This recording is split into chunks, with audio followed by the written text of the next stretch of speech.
Good morning. Welcome back to my live stream. So I'm going to do the best I can today. I had a different show planned. I had a special guest, but she had a family emergency. So I'm just going to do the best I can, kind of salvaging the stream. And I decided that we were going to do a little review on Linda Lane because I had decided I wasn't going to cover Linda Lane for a while. But after watching Jeff H on DTS last night, and hearing some of the things they had to say about it, plus also listening to some of my subscribers in the comments saying things such as, Linda Lane has been matched up and verified with similar things on the Banfield body cam footage. It kind of made me just want to continue covering it. So I figured we'd do that today. I have specific timestamps and videos.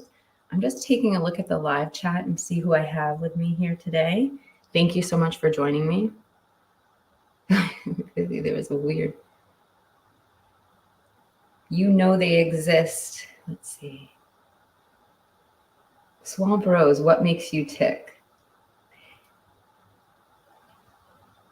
Well, gosh, I think that warrants an entire show. So I won't talk about it right now, but yeah, I definitely have things that motivate me to what I do. But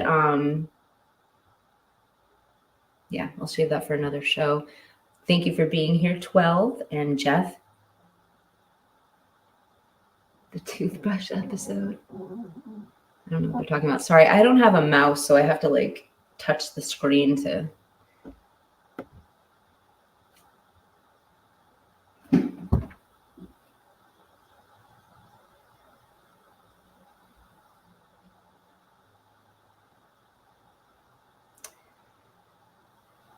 It looks like you're a spiritual warrior. They exist. That's what I have to say about you. So this is what I'm going to just give a little rundown of what we're actually covering for topics on Linda Lane today. Let me just pull up another thing is I wanted to change my avatar on StreamYard. That's my avatar. I want to change it, but I don't know how. I've been trying the last 2 months I logged in. So if anyone knows how to do that, please drop it in the live chat.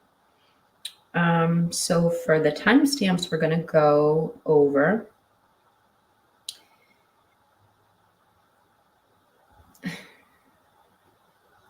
So we're essentially going to stick with the 4 a.m. to 5 a.m. slot, but at the very end, we're going to go back to some of Rolo's coverage that I've showed you in the past, but we're going to pretty much stick within that area. And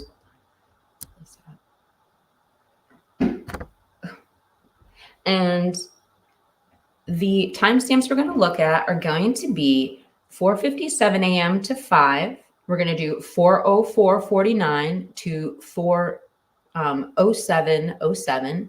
We're going to look at 4:04. Hold on. Well, those are the ones we're going to look at first. So let me pull it straight right now. All right, so now I'm going to pull up Jeff H's channel. So again, I was inspired to do this segment by Jeff H. I should tell you guys what else I was going to cover.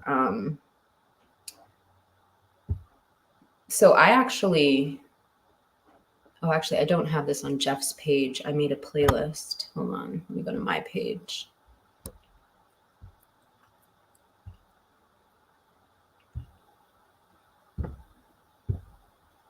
Okay. Oops. What did I do? Okay. So we're going to start out with the 5 Elantra passes. Because if somebody hasn't viewed this footage before, this is kind of going over the most important thing, and it also familiarizes you with what you're seeing, and then we'll get into the audio. So I really liked this video because it shows all of the Elantra passes. So I thought we'd start by playing that, and then we'll move on to the 4 to 5 footage. So this is a very short video, and I'm going to play it 3 times. Let me take my.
Okay, so I'm just warming us up for the show. So those are our four. And by the way, what I planned was maybe to go for like an hour. I think we can find enough things on Linda Lane to chat about for an hour. But if the show is going good, I did set aside 2 hours when I originally made the show. The guest I was going to have on, she was going to familiarize me with the case about Sebastian Rogers, which unfortunately we won't be able to learn about today.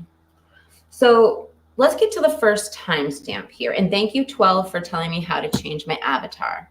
So the first timestamp we're going to look at is 4:04:49 to 4:07. And hold on, I have a couple notes on what we're going to hear. So at that time, okay. So these are a lot of Kopaka theories. So these were emailed to me. So we're going to call that him BK2 just because I don't want to, again, bring up people's names that, may not be, that aren't named as involved, but he was part of a true crime case that happened, not that far from here. So I don't feel that out of place mentioning his name. One of the passes you hear out loud, he breaks. Was it the passes at the 4:04 to 4:05 a.m.? I'm just going to bring up the exact email that describes what we're going to see. So we're going to be listening in this first one for somebody claims that at the 5 a.m. mark, which is something we don't usually listen to, it looks like in the last 13, and by the way, Dean was the one who gave me all these tips. Right beforehand, we should be hearing the name Bethany. So I'm going to go to 4:05. We're going to go to right before 5, and I'm going to stop. Let's see. We'll go to 4:55. Miss Anonymous, also let me know the timestamp. We'll go back to it afterwards. But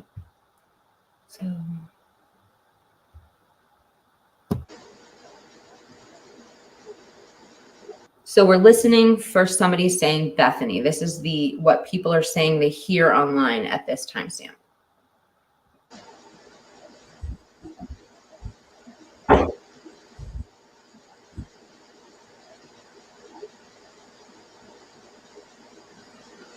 Yeah.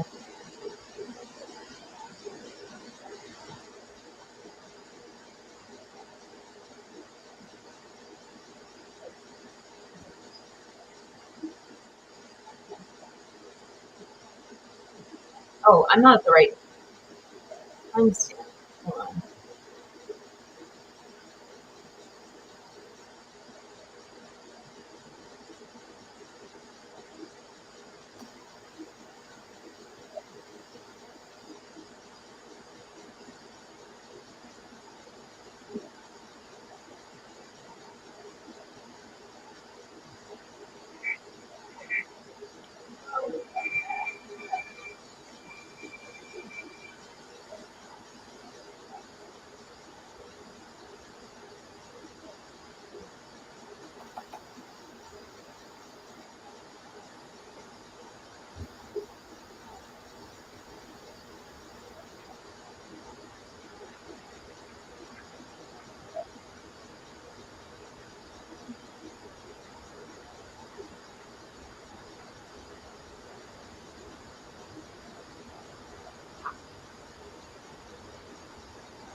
Hold on a second. I need to stop this because As usual, the chat comes up with the most interesting things. So Chief says this, and I had to sit and read it a second time to really. I'm pausing for a second because I was hoping somebody could give me more information on it. So he says, Ethan might have lived, I think he means might not have lived over there. We know he didn't live at the frat house. So I didn't know he didn't live at the frat house. The rest of the comment says, just for those listening and not watching, I bet he stayed with X a lot, but I'm wondering if his official apartment was on Linda Lane. That's a really interesting question. I did not know he lived at the frat, so this is kind of the first time I think I've heard that. Oh, everybody asks Jeff this question, so let's just clear up where Jeff's source is real quick. He says, I think the majority of my clips from Aquaritas, or Aquaritas, I say Aquaritas Veritas. I know we debate on how it's said in the chat because of the Boondock Saints. Okay, 12 Gauge says, if you are in a frat, you live there. You have a room there. No need for an apartment until you leave the frat.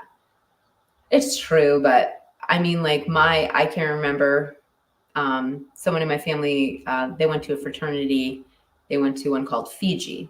And I think it might have been his sophomore year, but by his junior year, he had his own housing. They're just tough. I mean, I'm sure some of them are really they're all generally beautiful buildings, but I'm sure some of them are better than others, but it's a frat house. It's like, it's a party house. It's hard to study and live there. Right? Hear that. Okay, I'm going back. And we'll go to like 4:55. Thank you, Miss Anonymous. I'm glad you're on board. I'm going to take myself out of the.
I can't believe I just messed up the timestamp. Sorry about that, but I wanted to update the chat what we just read. So Miss Anonymous says, her dad said in an interview she was happy living with her first boyfriend.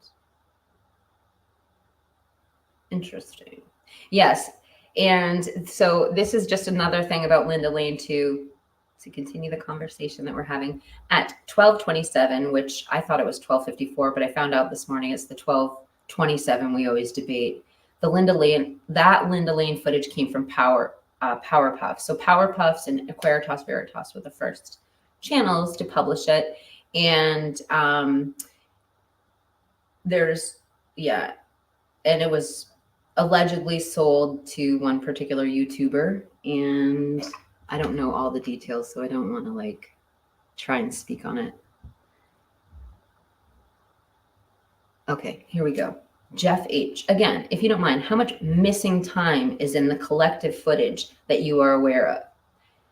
I think, Jeff, we have everything from, or you have everything from the 12:24 to 5 a.m., right? I don't know.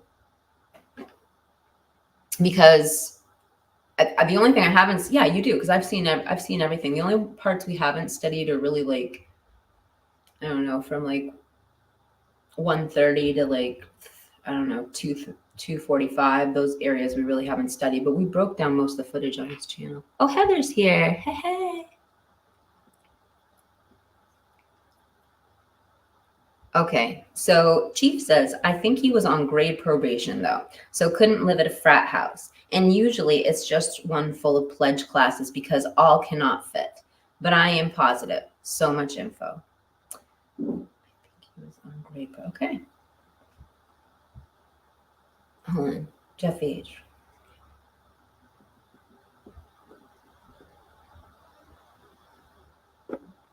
So Jeff says he does not have the 1320 clip on my YouTube channel yet.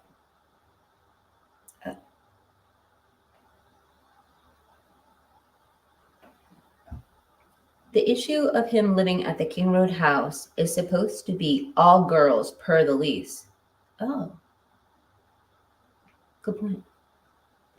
Yeah, so I mean, not just good point. It's makes it very less probable that he was living there. So back to where was he staying?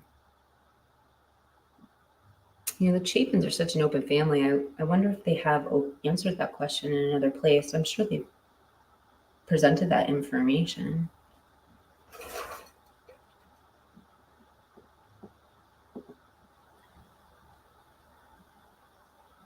Heather says, yes, he did say that.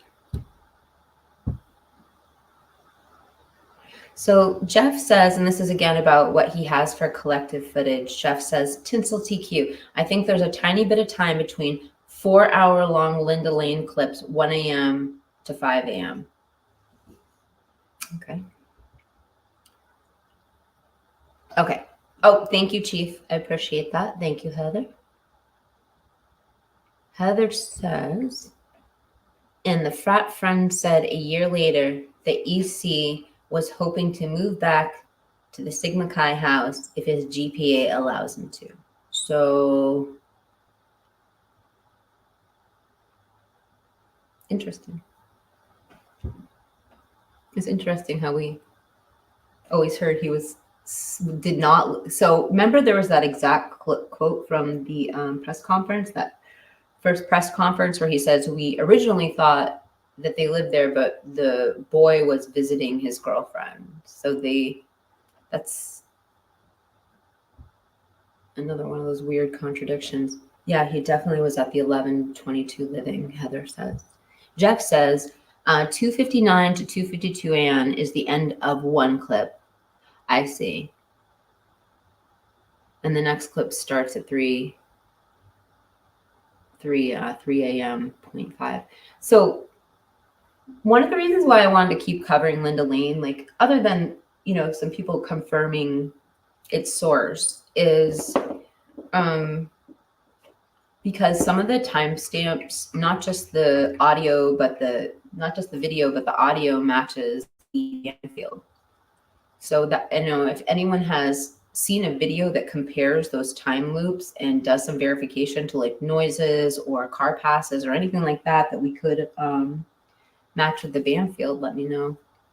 Oh, the Maven's here. Maven had a live this morning. I'm glad you made it. I hope your live went well, and we'll have to all be part of the replay crew and go back and check it out. And speaking of the replay crew, Jeff was on DTS last night, so just make sure you guys all support Jeff and go give the show a like and a comment. And, you know, my hair is so fun. Sorry.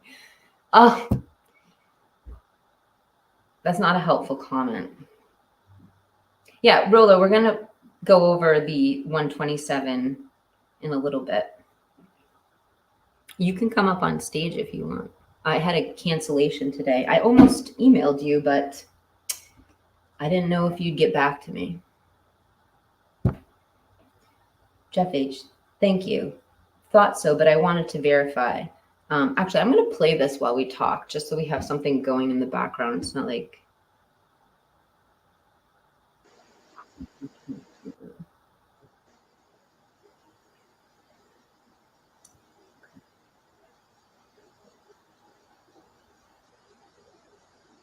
How much footage is available at that angle?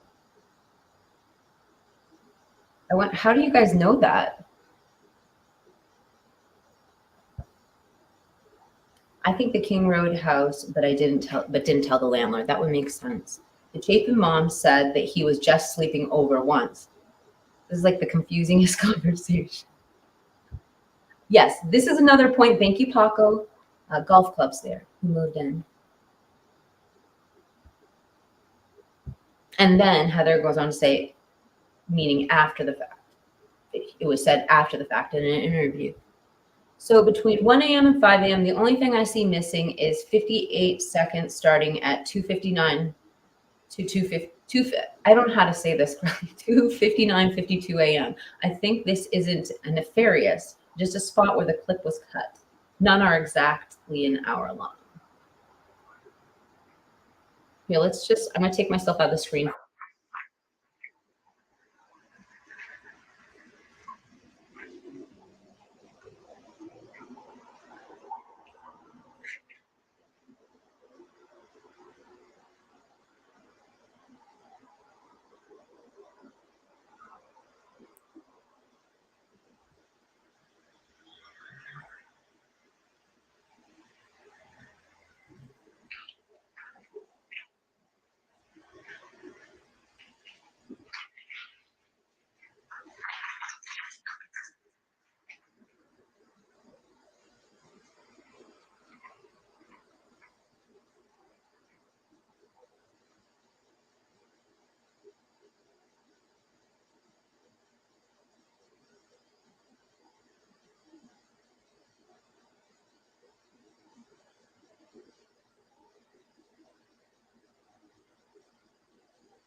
Okay, sorry, I had to fix my hair and do my coffee.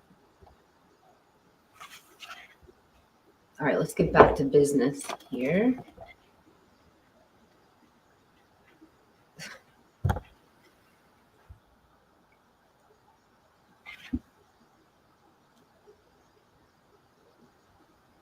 All right, so Chief says, Heather Fitzgerald. Yes, I think the probation from the grades. That's what I remember was Stacy Chapin saying he just stayed there sometimes. I don't know that Xana's dad had said he lived there.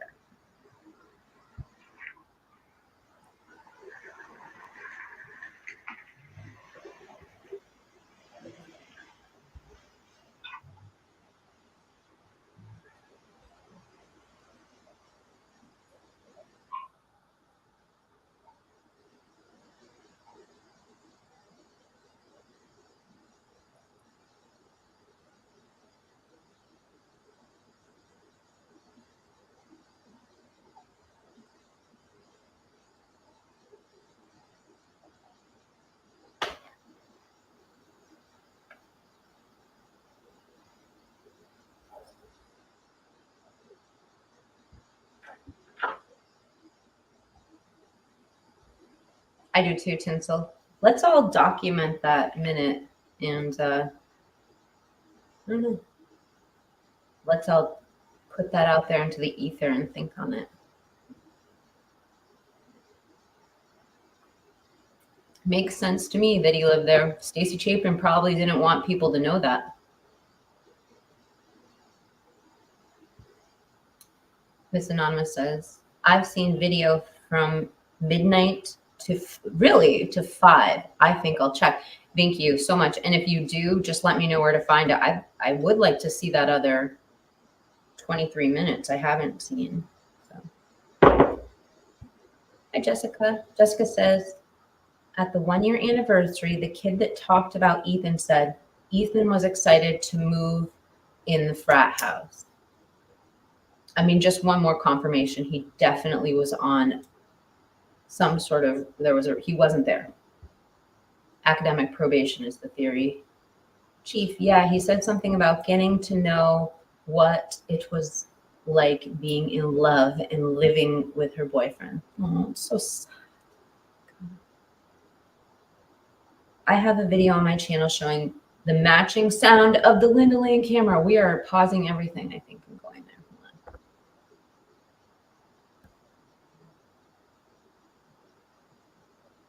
on. Oops. Oh, snap. All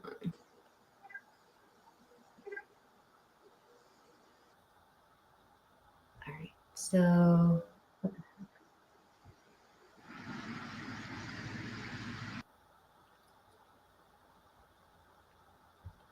right, Justice, let me know what it's called.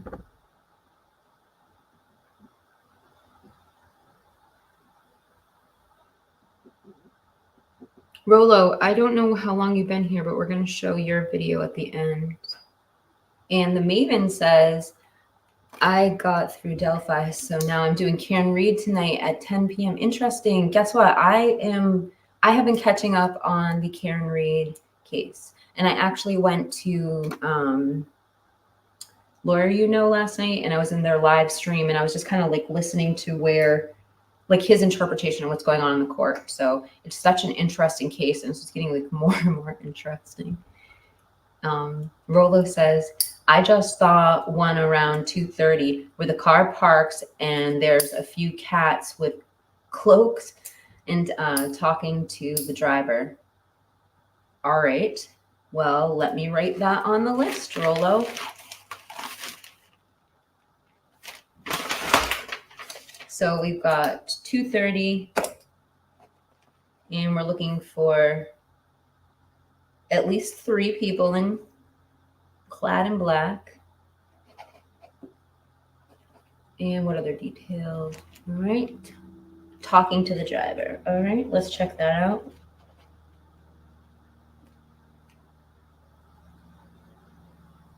Yeah, Jeff, just come up on stage, or Rolo, or anyone who wants to join me. Like I said, I'm flying kind of like impromptu. I don't know what the frick I'm saying. I'm doing this kind of extemporaneously. Oh, why am I doing it like?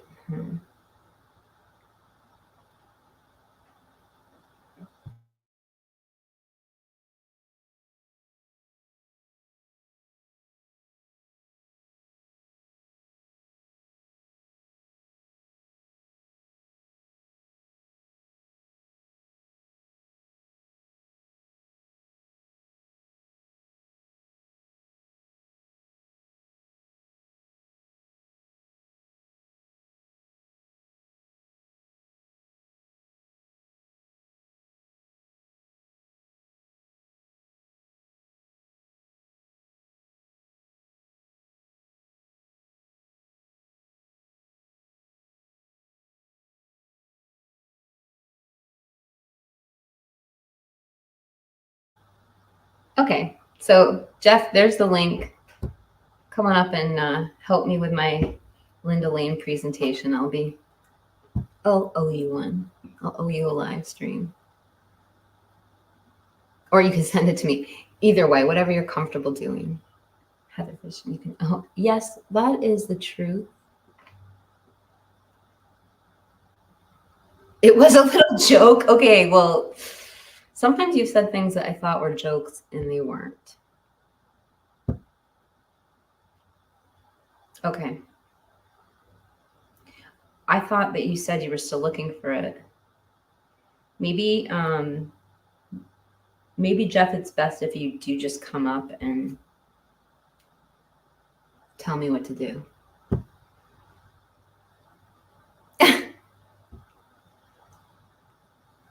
We needed our Heather Queen to confirm info for us.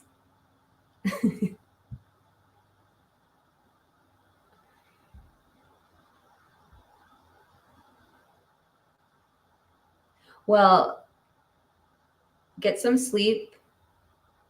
What did you say? And show up at the next live stream. Be part of the replay crew. And for the rest of the replay crew watching, thank you so much for watching the live stream. Rolo is with you.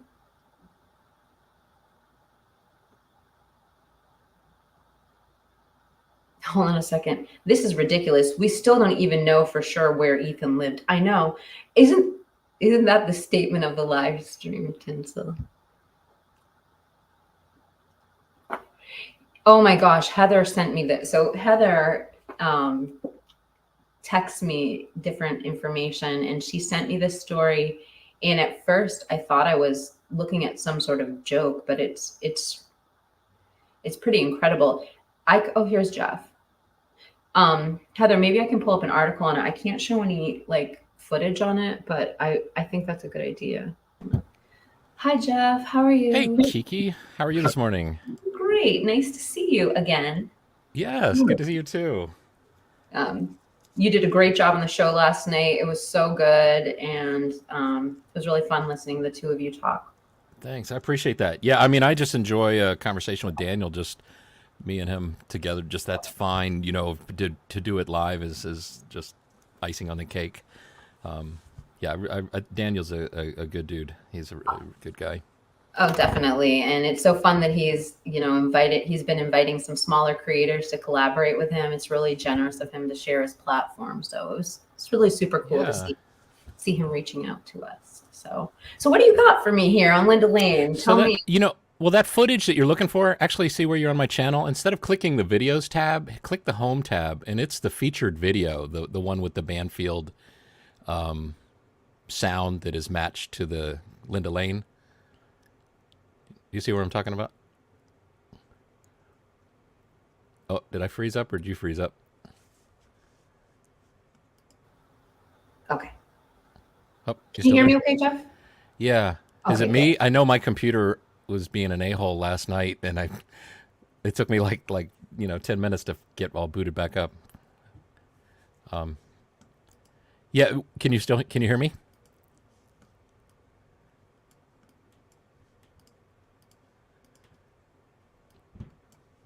Uh oh. I bet it's me.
Okay, so sorry about that. And I don't know what happened, but I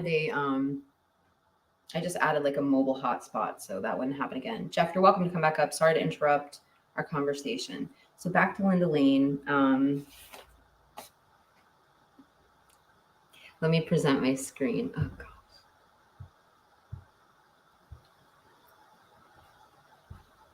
All right, so we got Jeff's channel back up here. Oops, connect.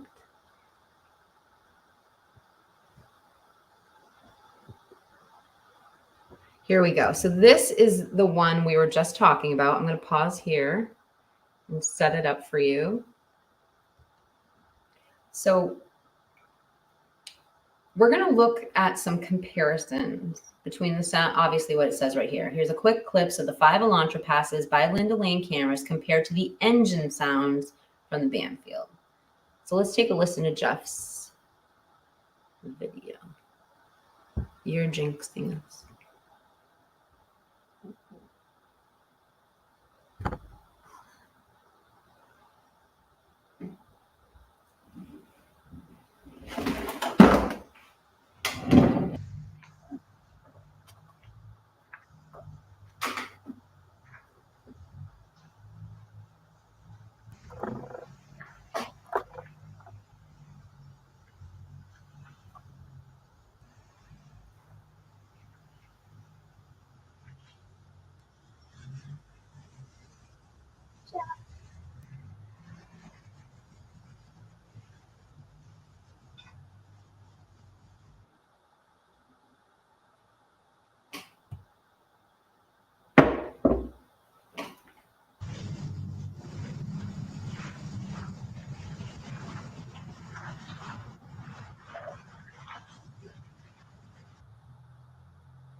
We're going to go one more time.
So I don't know. I kind of didn't think that the trunks sounded the same, but again, I think that farther away, you might not hear the like more metallic sound. You might just hear like the echo. I don't know. Mike says, I can't tell anything from these vids, even when I know what I am supposed to see. I'm not great with the visuals. I'm not great with any of it, but it's really all we have to review. So.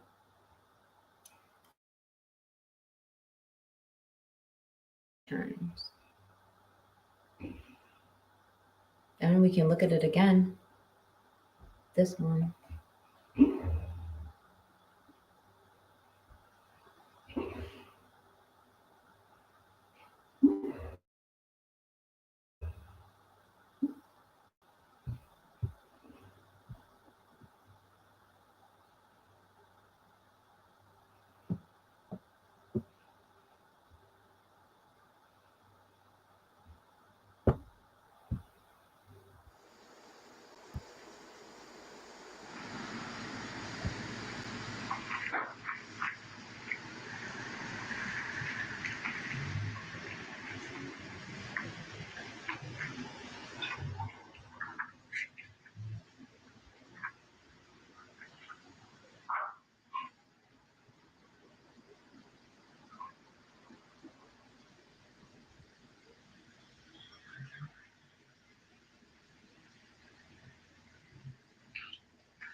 Mike, we just don't know enough yet, right? Not on this, but this is the story of a guy.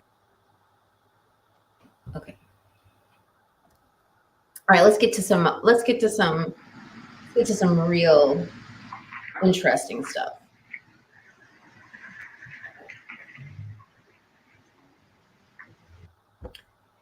So the first thing let me take down Mike's comment. So let's go back to my list of different timestamps we were looking at. So there is one where we're looking for the BK number 2's name being yelled. It's going to drafts.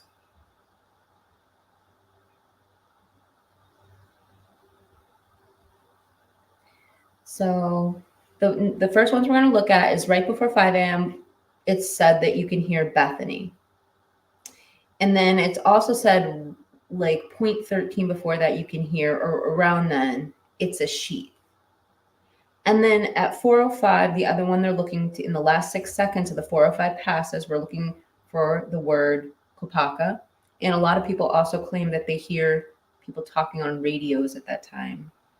And then the one thing that everybody agrees on, and I think the police agree on it too, is the car left at 4:19.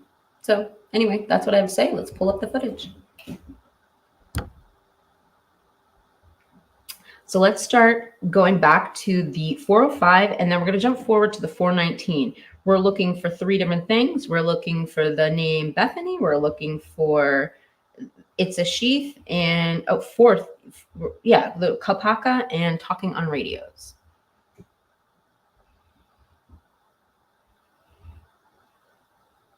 Let me go to my playlist.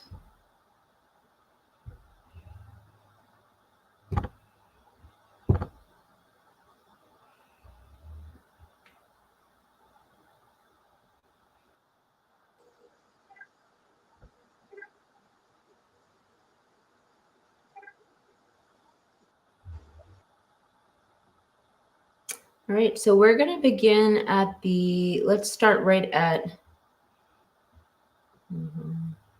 we're going to start at 404, and we're going to play through to 406.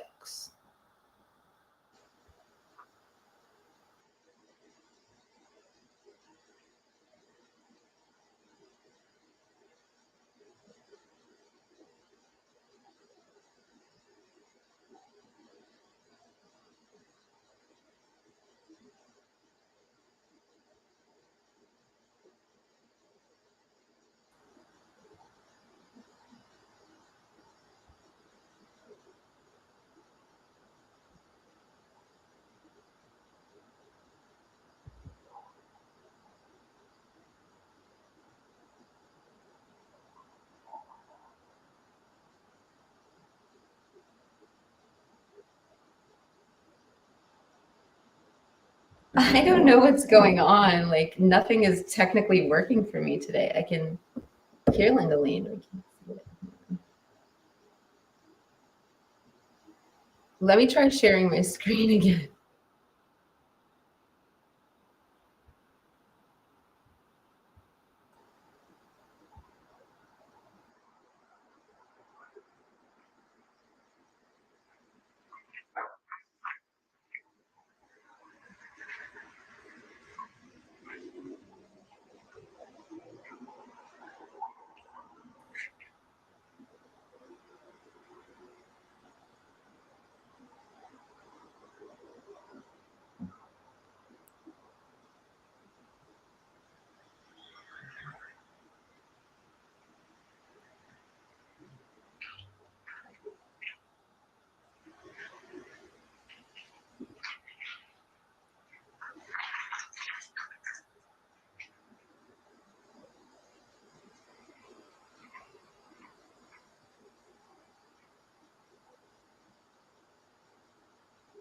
So we still,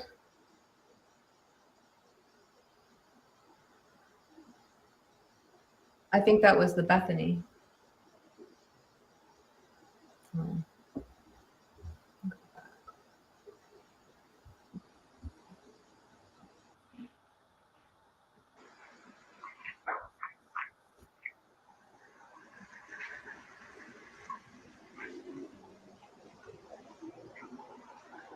I mean, like, I try to listen to like what's outside of the house and like determine things that are inside the house.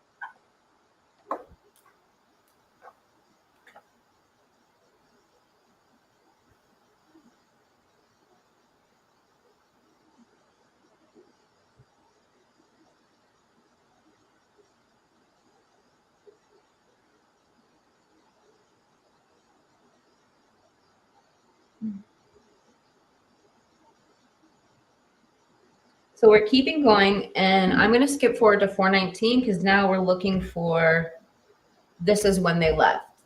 It's alleged both BKs left. Oh, is that Jeff? Hold on. Hey, Jeff. Welcome back. All right. Man, I don't know what's going on. I don't know if you saw during Daniel's show, the computer just it took me like 10 minutes to get back going. I don't know what's going on. This is Oh. usually a very reliable Mac. Come on, No Mac. worries. We're just happy to have you here. And it might be me, so don't be too hard on yourself.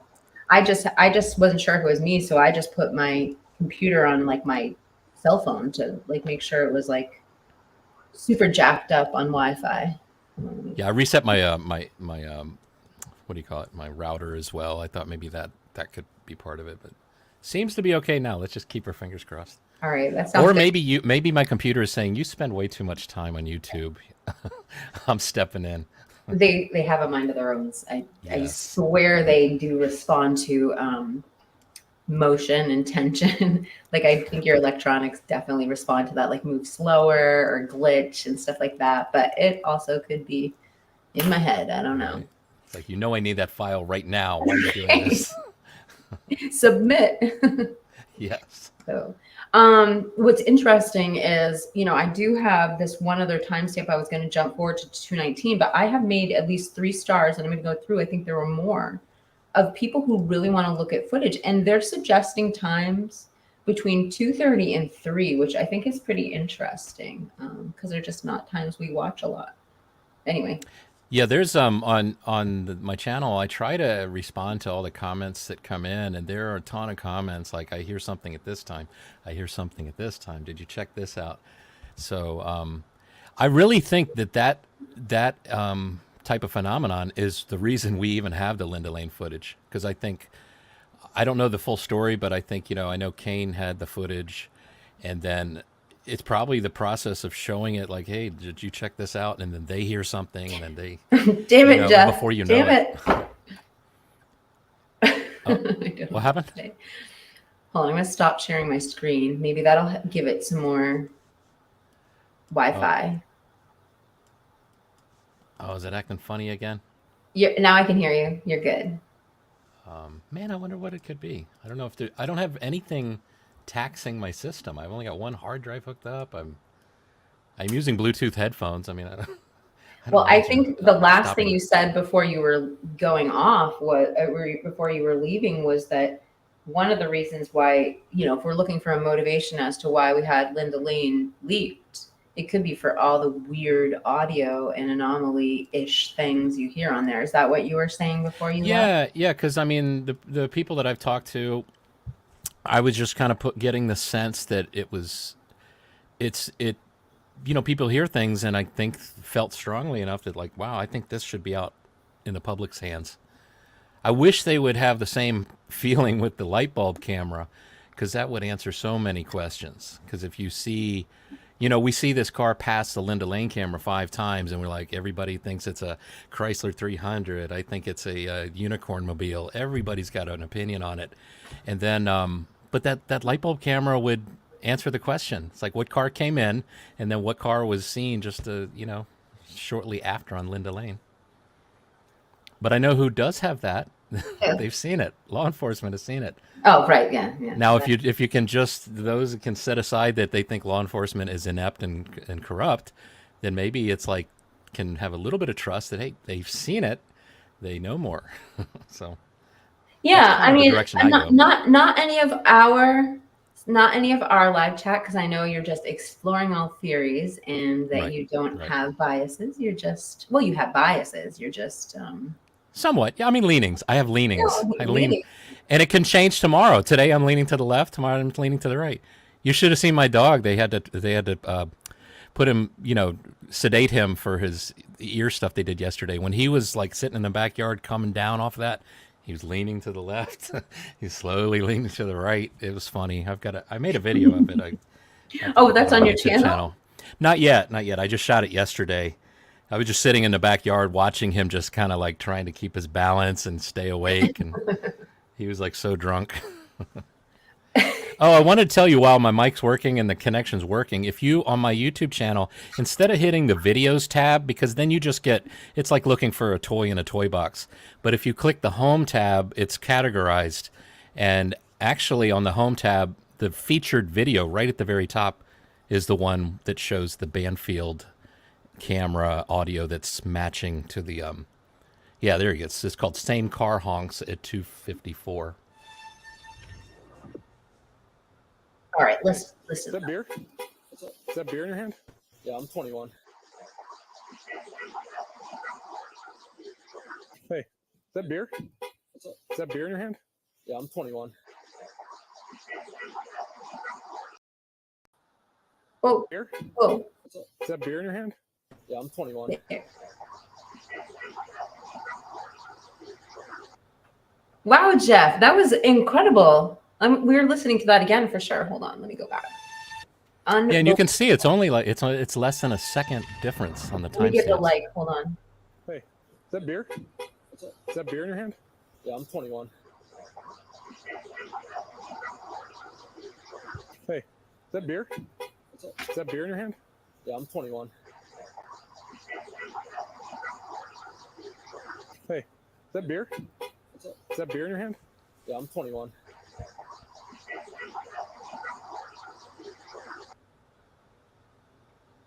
Wow, good job. Yeah, I found that interesting. I don't know who. I it's not like I stumbled upon that. That somebody had mentioned it, and I checked it out, and I don't remember who it was.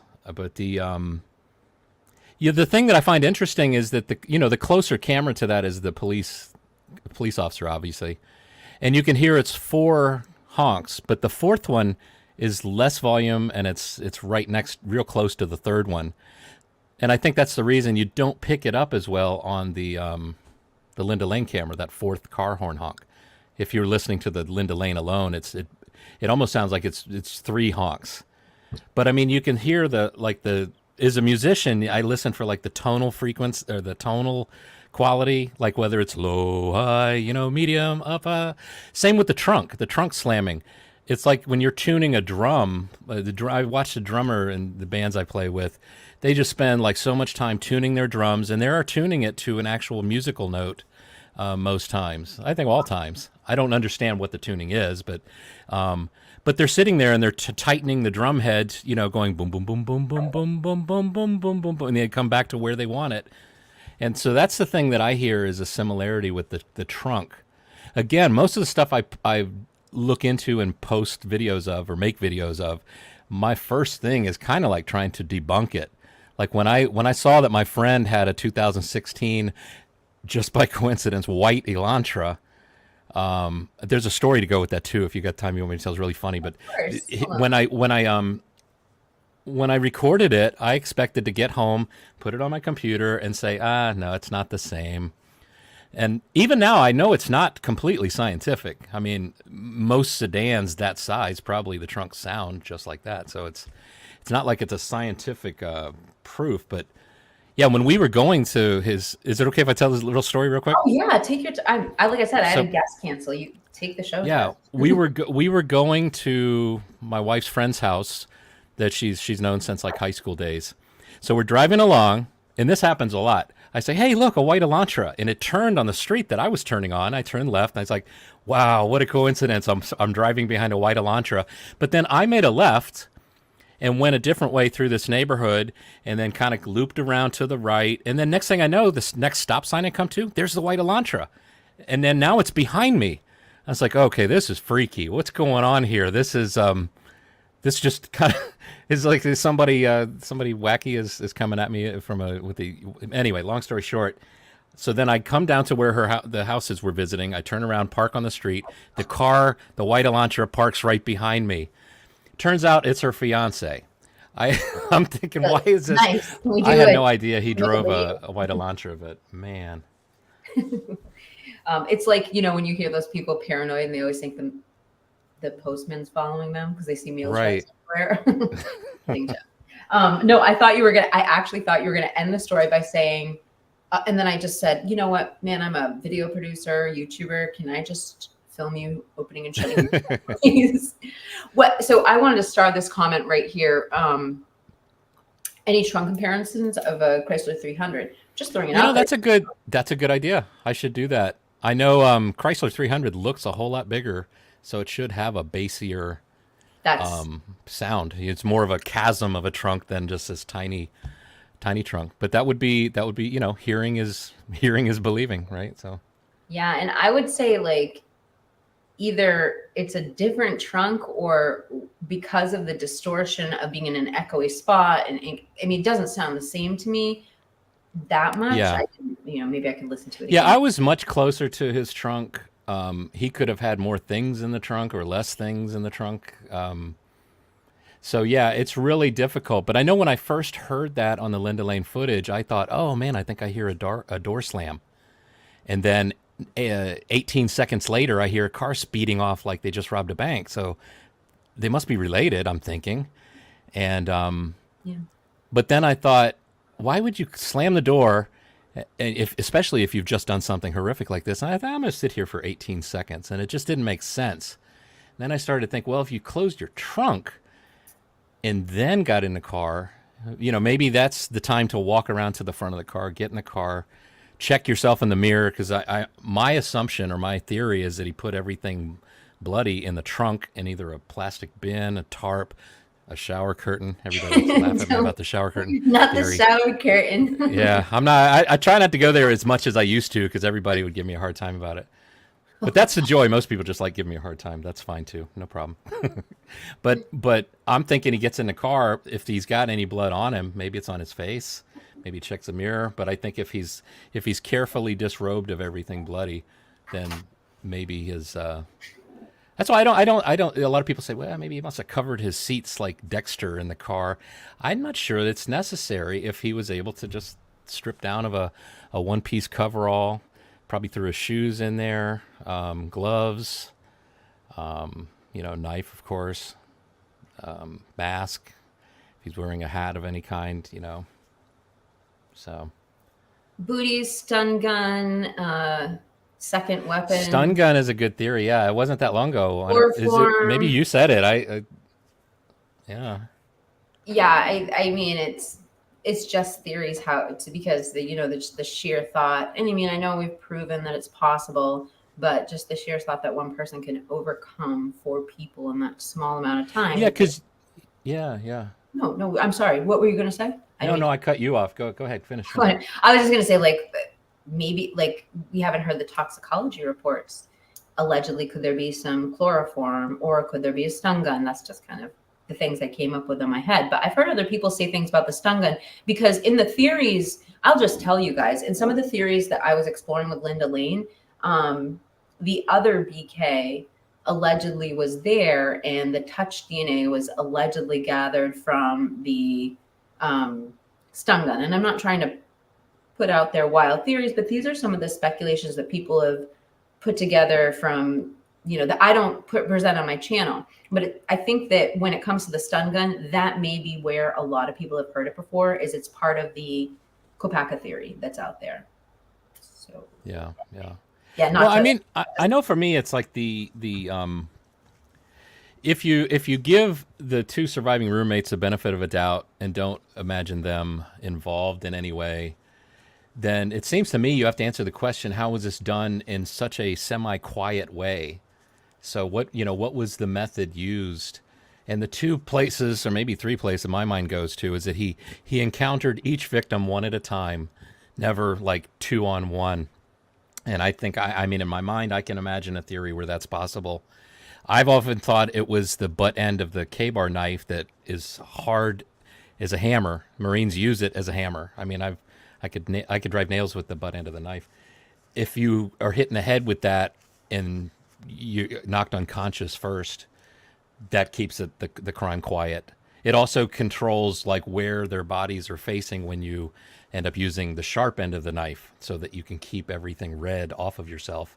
So and it also, if they studied Ted Bundy, I mean, Ted Bundy went into a sorority, used a piece of firewood to knock 4 women unconscious before he strangled them. So if they're a studier of serial killers, or if they've had a survey where they ask questions of people who've done crimes, are very curious as to what the methods are. Like, you got caught, I'm going to do this and not get caught. So, if that's a possibility at all.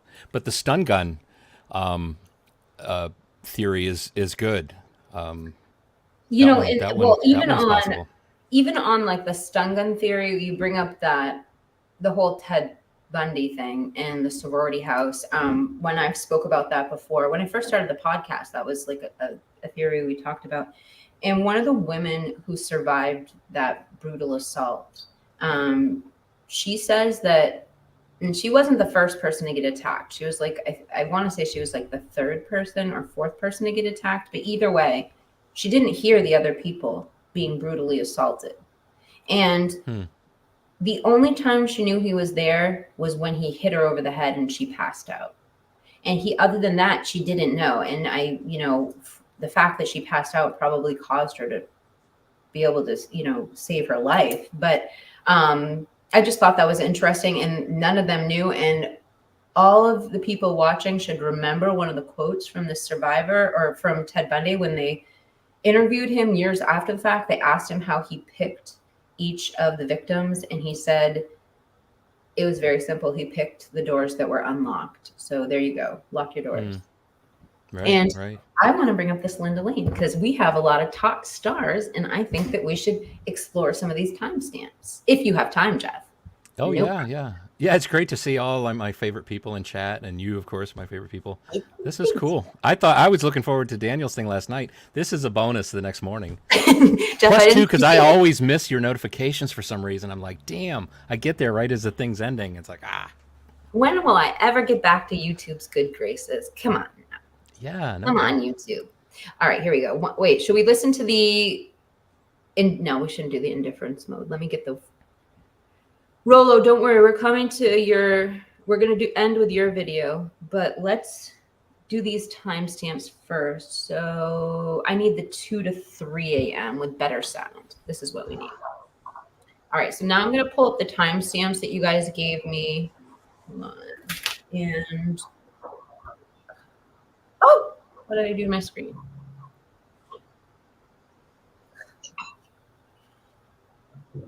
All right, so I'm going to my stars, and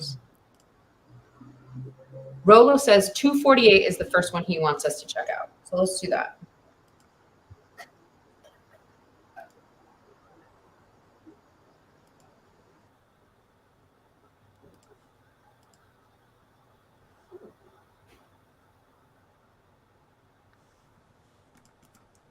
All right, so I'm going to stop this at 2:47:20 and we'll let it play.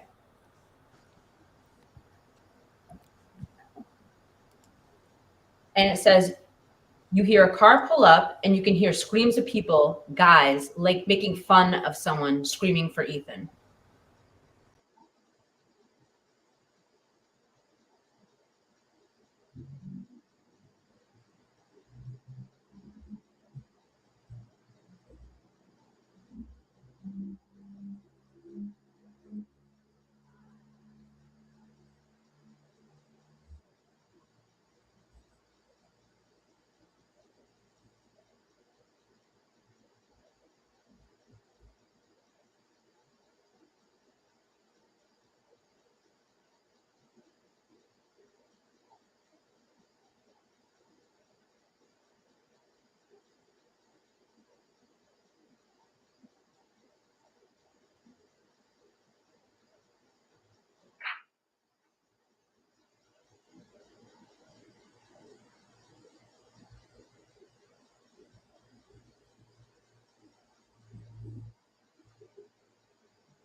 Wait, turn my mute off.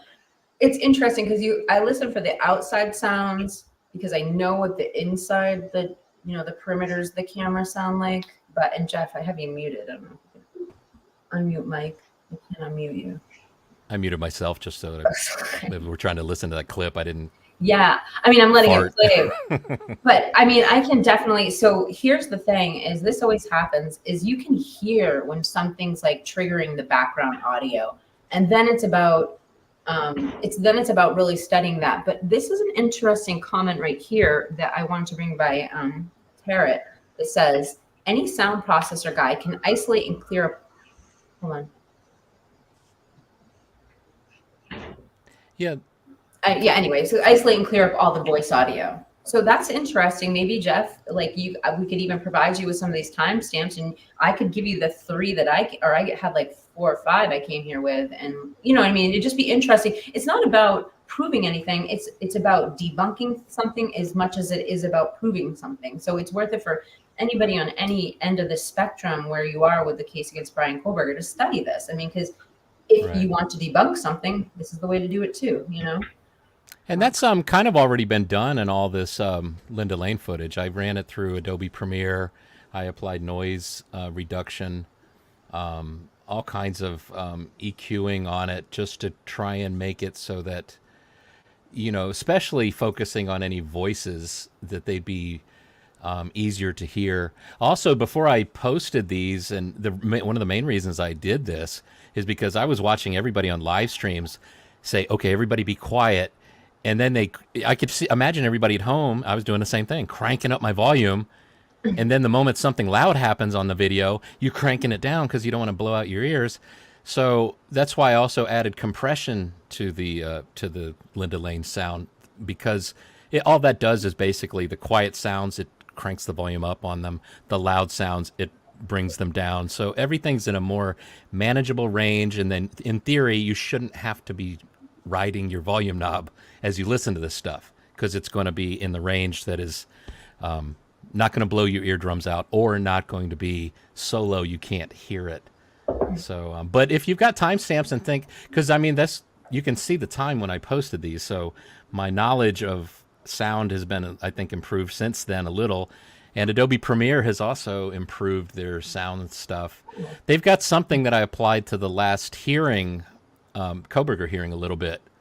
And that is, I think they have it's like, basically it's AI assistants with voices. No way. If you crank it up all the way, then it's really, you'll be able to tell it's not really their voice. And it's, so what you have to do is you just kind of mix it in a little bit. I don't like even doing that at all, because then people are going to say, oh, this has been manipulated and you're changing the truth. All I want is the truth, and yes, I can handle the truth, to quote that movie. So.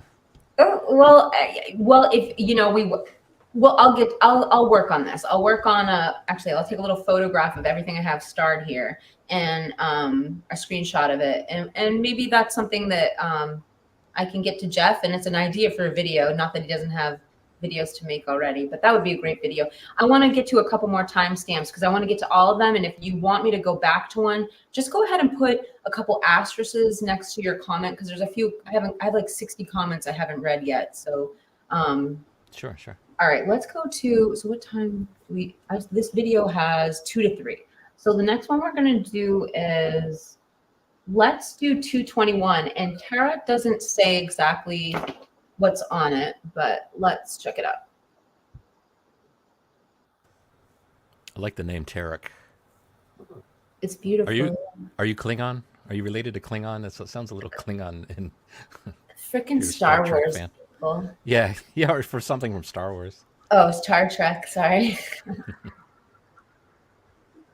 Okay, 221.39 is what we're looking for.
Oh my gosh.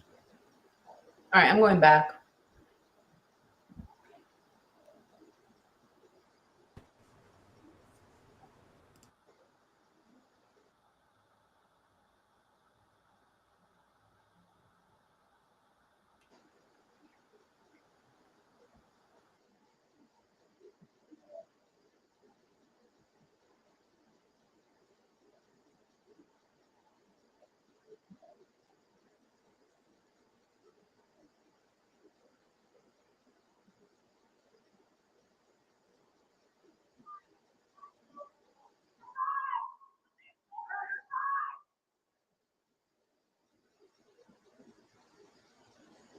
What? I'm sorry, but that's such a chilling.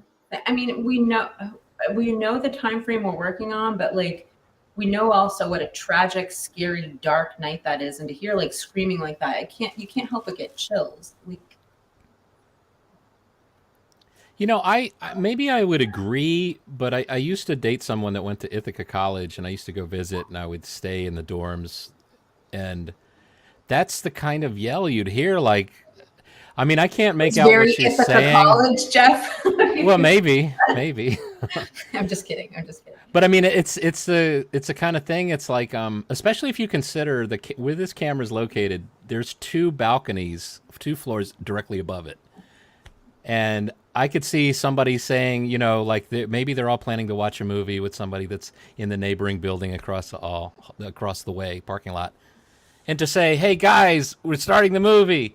You know, maybe it's like a lesson for everybody. Like, don't really scream unless you're really, really in trouble or something, because you never know. Your voice might end up on a camera recording in a crime Maybe investigation. so. And we're Maybe trying to figure so, it out. but I mean, also, I don't know. I mean, I understand that it's a party neighborhood and you hear screaming all the time, but when you're in such a densely populated, it's also a densely populated neighborhood, and it is off-campus housing. And like, I would think that regardless, like a scream is a scream in a densely populated neighborhood. And it sounds like somebody's going like, ah, ah, like a real like guttural scream, not Well, it's like, awesome. I think yeah.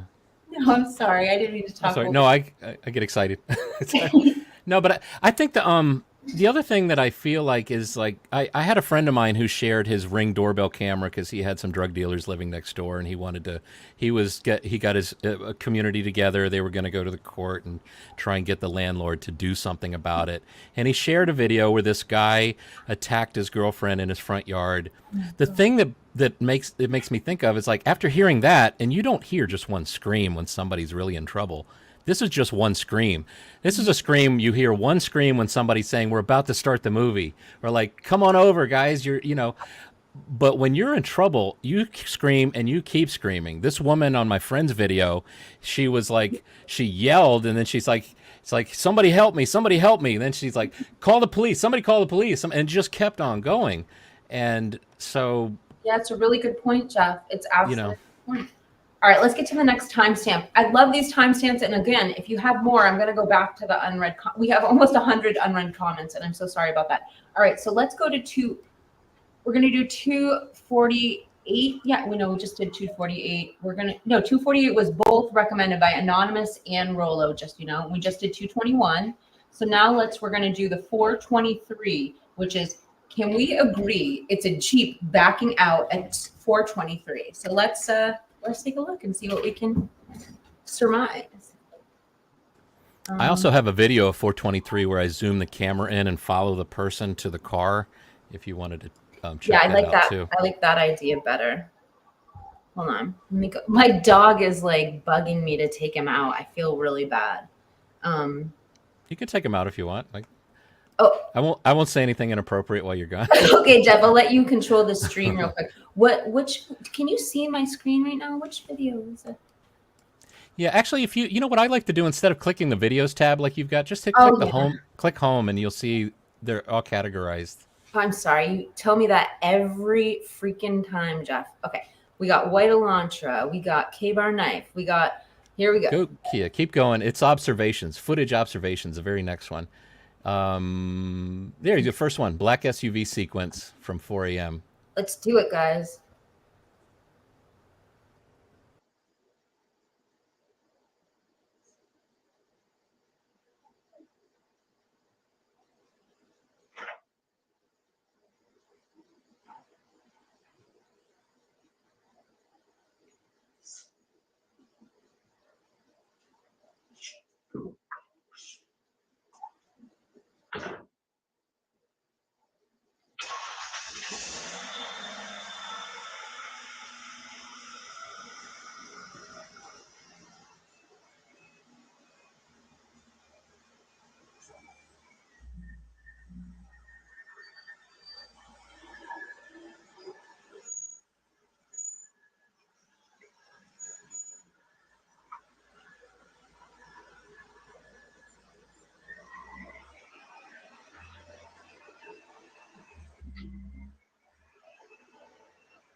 And we have some more stars I just found in here too that we're going to play.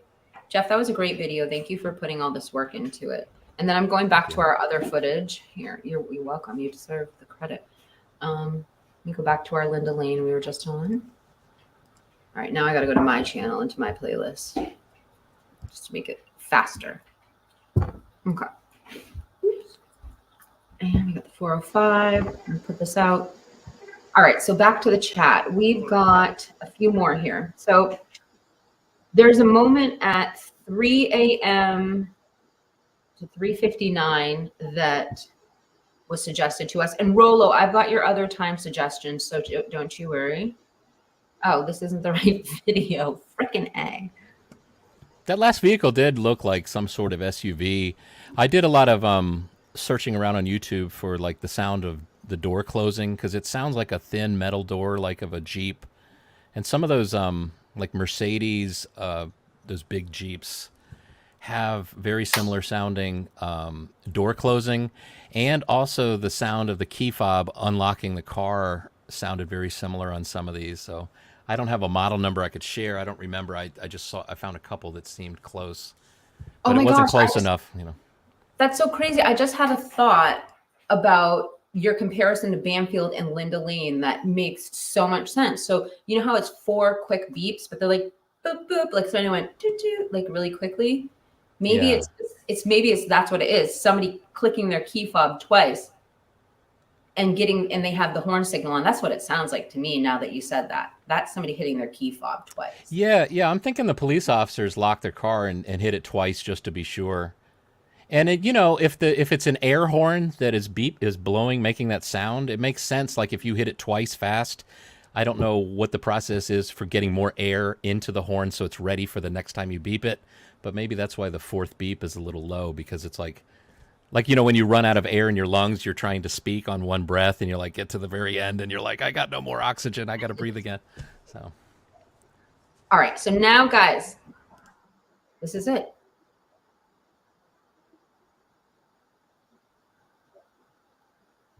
It said 3 to 3:59. So I'm just going to go back to the beginning.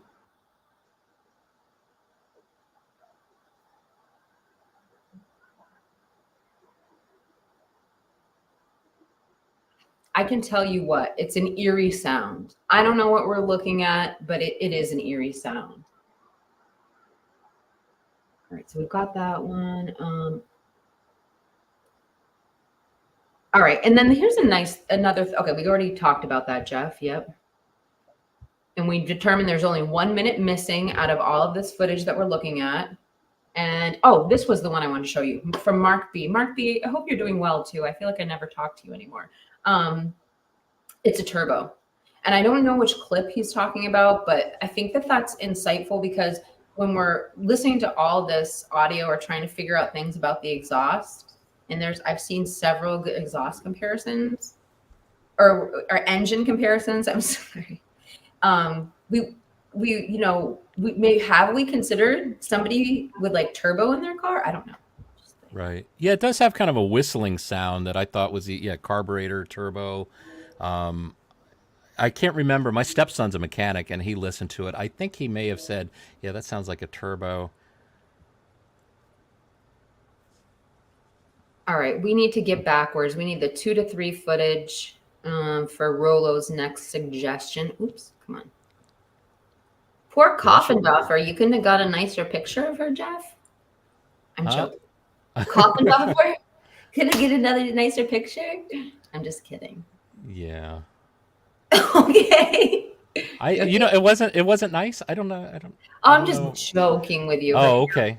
I was gonna say I thought I was usually pretty. I'm Coffindoffer friendly. You are, especially back then. I mean, I was on T-Rev show, and I was editing those shows together, like just a recap of the last show. I saw Coffindoffer on X this morning because I subscribed to her, because she puts out really good posts about the IDAHO4, and she was covering the Micah Miller case. That's when I first started covering. Let me pause this so I can talk.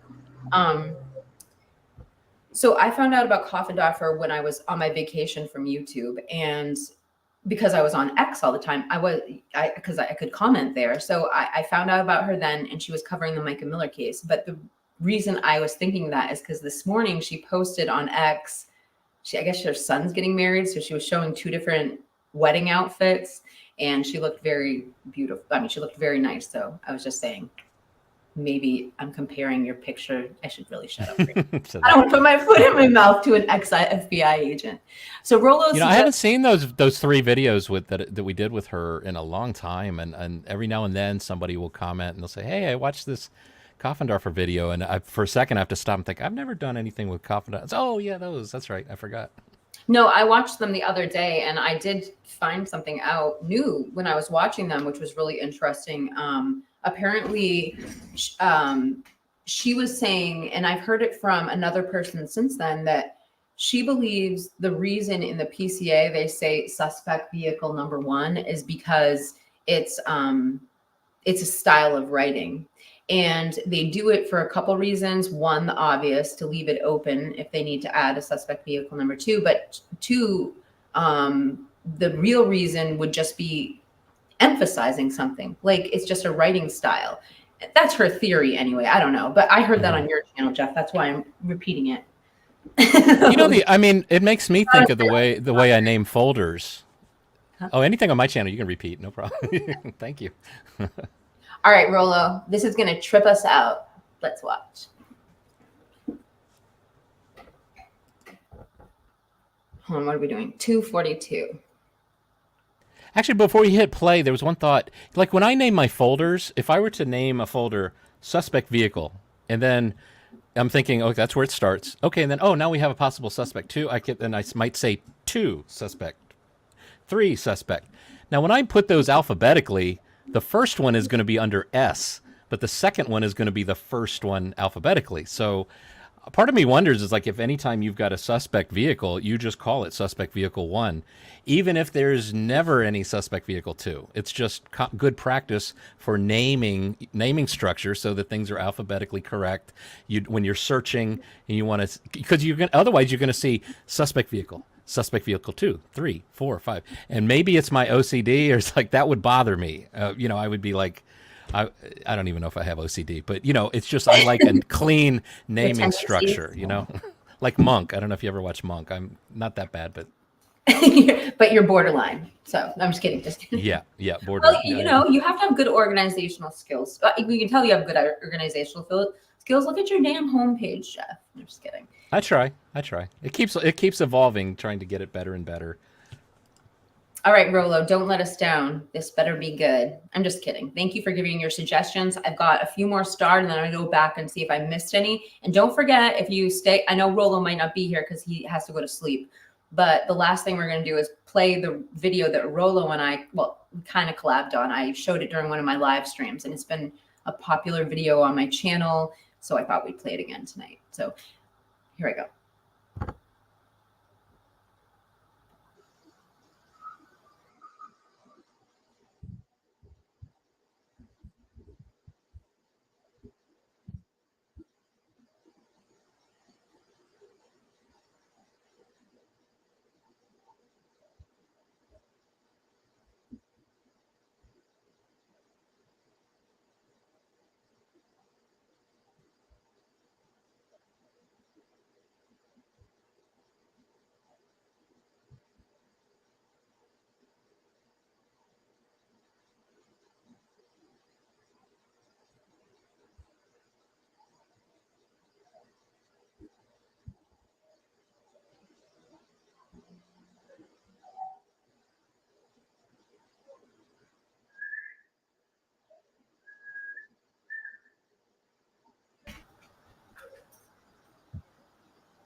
Oh my gosh, my dog just ran out of the room when that whistle happened.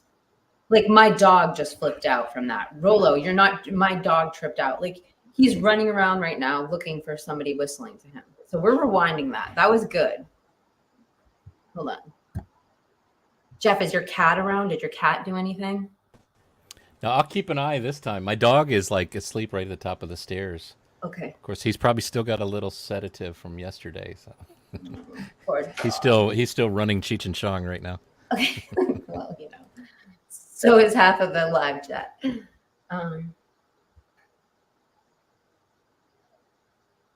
Oh, sorry, Rolo. He wants us to wait till the screams.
Jeff, do you know where the screams are? Or is it? Oh, Tinsel says that was good.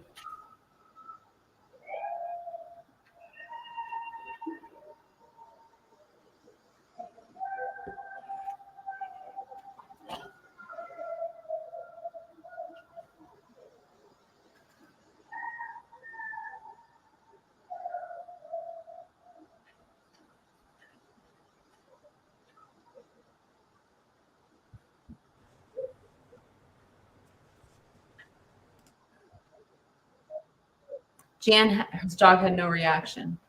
No change with the whistle. Yeah, my dog didn't. Of course, I caught the whistle just as I was switching from headphones to computer speakers, but I don't know how I missed. I must have heard this before, but wow. I mean, okay, I understand that sounds like hooting and hollering. It does at first, but I mean, it's so intense and it's so loud, and it's coming from the direction of the 1122 King House. From what I can gather, it's just chilling. It doesn't, whether it has something to do with it or not, like it just stops your heart when you hear something on this date, at this time of the morning in that neighborhood, at that dark hour. Right. It's an interesting sound. I mean, it sounds very ghostly in a way, but then again, it's like, without more to go on. I mean, is it kind of like, have you ever gone to like a cavern and you stand on one side and you say, echo, and then you hear echo, what are you doing? And nothing. How are you? So well, I don't know. Rolo says he says Ethan. I'm going to go back.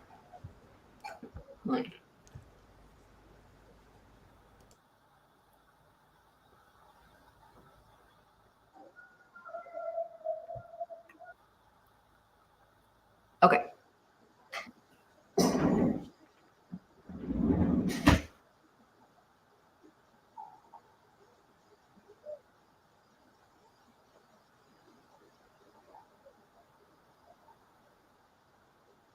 Oh, Twizzle stick. Don't say.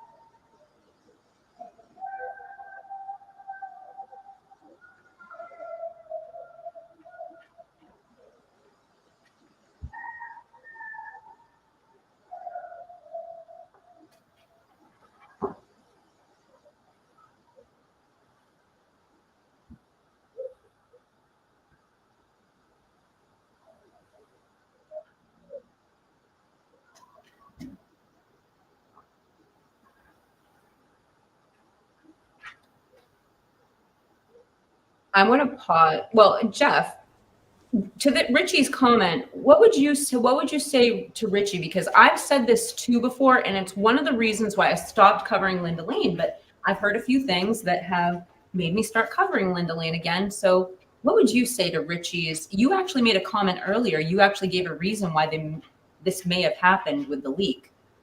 Can you? Yeah, and that was just a guess. I mean, I think the footage was sold to somebody, that somebody maybe let people listen. Those people maybe started listening to it in the way that we are all listening to it now and be like, this, and then disagreeing with law enforcement in their assessment. So it doesn't surprise me that it kind of got, out to the public.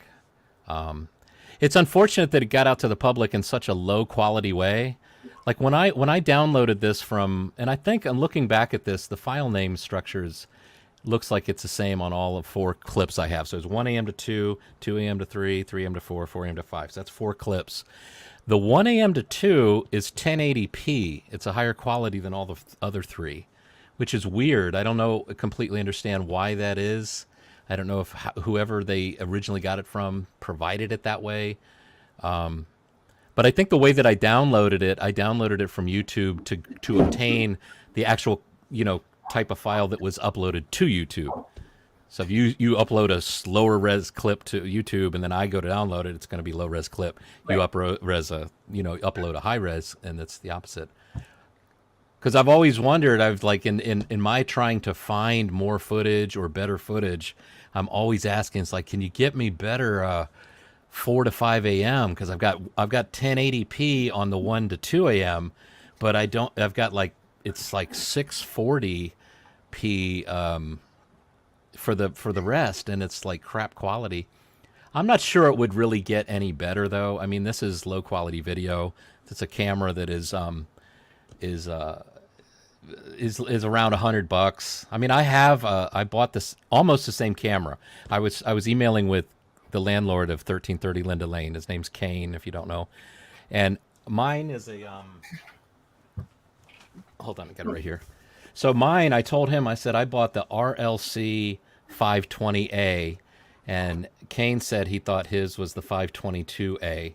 So it's made by Rio Link. Mine looks exactly the same. I still have yet to really do anything with it because I can't figure out anything that would really help, help things. Oh, Daniel here. Look. Hey, Daniel. Can I ask? Okay, so back to what Heather said, and it's not that one. This one right here. This is why I stopped covering Linda Lane. Can you tell me why, if it's real, the judge wouldn't have this removed? I don't know. I mean, I don't know what he could do about it. And if you're onto something, does the fact that he hasn't done anything about it, does that say, there's not much to see here other than, a little bit of this, a little bit of that. But again, it's like if this was footage we were looking at and it was just, say it was yesterday, most people would probably hear what we're hearing and say, oh, it's drunk college kids, man. They're so wacky. But because it's in proximity of the crime, then it becomes, instantly, more important, and you listen with more critical ears. And just Tinsel wants some clarification, and I know the answer. I just want you to answer it because you're here. So you've been in direct contact with Kane, and I just, one more time for those who just tuned in. Yeah, I've emailed back and forth. I mean, my first email to him, it was back when I was trying to understand how Linda Lane connected with Queen Road, because I thought it went right on through. I didn't realize Linda Lane is a dead end, right where what we're looking at right now. That's why you see that car at 1227 and has to turn around and do a U-turn because it's a dead end. And I had emailed Kane because I had seen Kane had on his real estate YouTube channel, it was an apartment tour video. It was an apartment tour video for 2 units in the 1320 building. And this woman shows you a little tour of the apartment, walks up the hill to this spot, goes into, up the stairs where we see the 4 teenagers go into at 1227. She goes up those stairs, goes into that door, hangs a left. There's a laundry room there with the windows we've seen. I I was asking him if I could get a copy of that because, or not a copy of that because it was on YouTube. I didn't feel I needed a copy. I wish I had downloaded it because he ended up taking it off YouTube. I was asking if he had any additional footage that he shot during that video that he didn't use that I could get my hands on. I don't know if I caused it. I hope I didn't cause it, but those videos were taken down shortly after I inquired with him about it, and I did not grab copies of them. And I've said it a billion times on a bunch of different YouTube live streams that I did see Lana from Truth and Transparency showed those 2 videos during one of her live streams. So it may still exist in that form somewhere. I don't know which live stream it was though. And it would be, it would be helpful to have those. I still can't believe I didn't grab them when I had the chance. It's just 2 clicks of a mouse and I would have had it. Just 2 quick things. Nikki, I want to say I love your new profile picture. You look beautiful. And then Daniel said, I'm legit asking, when has a judge got something removed from YouTube? I don't know. Just kidding. Anyway, I don't know. And yeah, then Twizzle, Twizzle says he'll go and get the footage from Kane. I wish Twizzle, it would be nice. I think Kane is really frustrated and tired of this whole situation very much from what I've gathered and emailing back and forth with him, and I believe that might be him that is running Gray Hughes off the property in that video, where he's actually trying to get his phone from him. But well, who else would have the right to? I mean, you know what I mean? Like even a tenant wouldn't be able to do that. They don't. I don't know. It would have. Right. I would think it's in. Do we want to do a few more of these timestamps, and then we'll get to the real juicy video, which is Rolo's overlay video. Okay. Heather says, if the evidence in a case that is gag, Twizzle, the F, they couldn't take it down. 100% they can and do.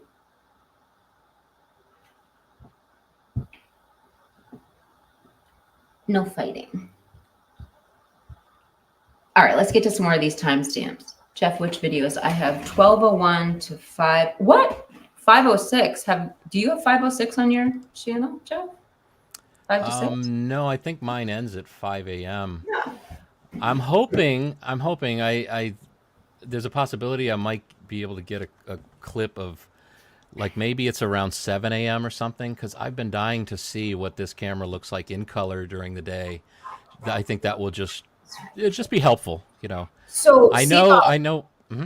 No, I was gonna say, so C-Dog, if you have that on your channel, just type it in the chat so everybody knows where they can go look, and I'll go check out your channel afterwards and watch that too, because I'd love to look at the 5 to 6 footage just for the same reasons Jeff says. Like, it should be coming out of that night vision, because it should be, hopefully a little bit lighter. All right, let's get back to the starred comments here. So the last ones we were gonna go to was the 315 dumpster guy. That's not gonna be on this footage. No, that's on I do have a video with that. I'd love if you show that, because there was no sound on it, so I put a guitar solo of mine on it as the background music. Okay, is the dumpster guy? Yeah, it's if you go to my channel, it should be in there, one of the footage observations things, I think. Yeah, because I think that's why I named it 1320/1330 footage observations. Yeah, so scroll to the right. There he is, a second from the right. Mystery Man at Linda Lane. Here we go.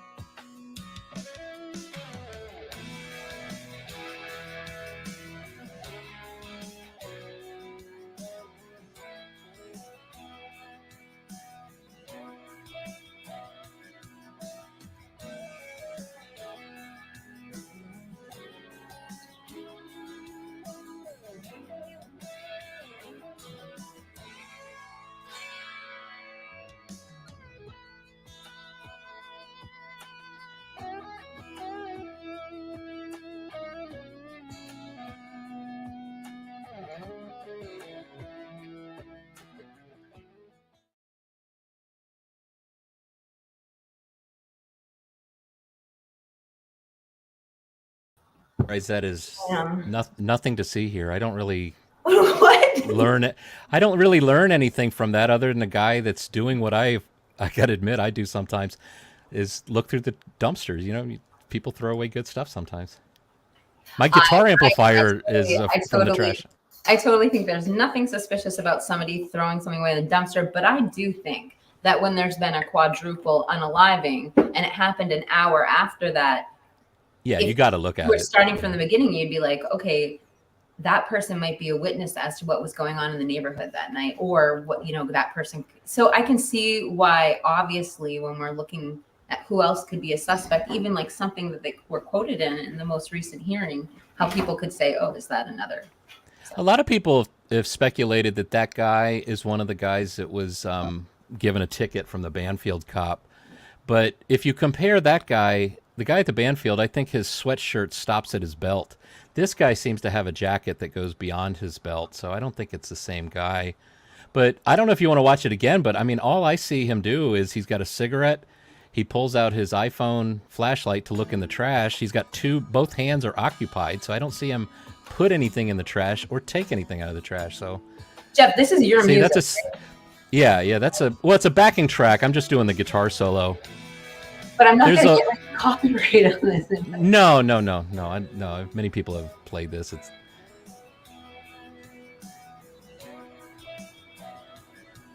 I have a whole segment I've been working on. I have incredible. I'm not going to say it here. Can I use this footage for an upcoming video? Oh yeah. Anything I've got is yours, definitely. Anything video wise, not everything I've got is. Yeah, watch it with that.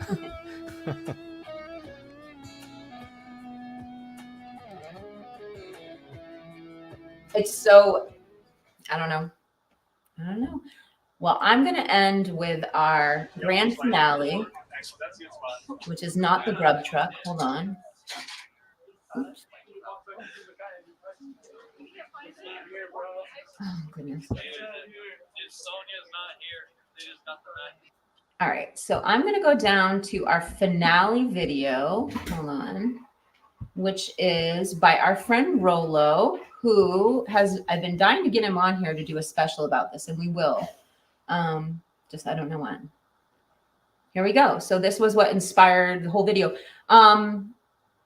We're probably going to play about 10 minutes, but I might pause it. But I have to bring my dog out really quickly. So Jeff, you've got the screen if anybody needs anything. Only 18 and over. Graphic, controversial. This is all for entertainment. All of that, my personal speculation, theory. I'm tired of everybody. People like Gray Hughes and Chase for Justice and JLR and all you AK guilters. So you guys call yourself researchers or investigators, and you guys can't even do the basics. All this controversy about BK being guilty, or how did he do it, or what time. I'm show you guys what's the real. Gotta do it in slow motion because it's the only way we're gonna catch it. But this is right after allegedly Ethan got in a fight with this guy, right? I mean, a few hours before. Now pay attention.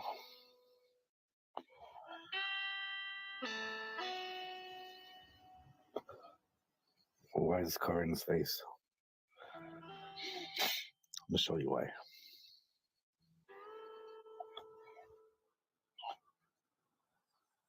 You guys want to see why?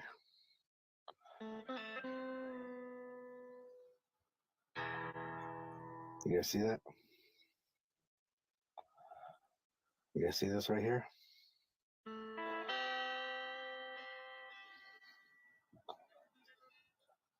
You guys see this? The handle? I'm not clear. How about now? Do you guys see that?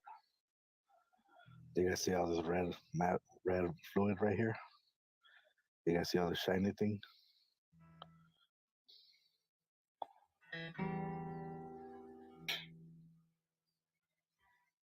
Don't see it again. Do you guys see that? You guys know how nice look? The handle? And they got the little rivet.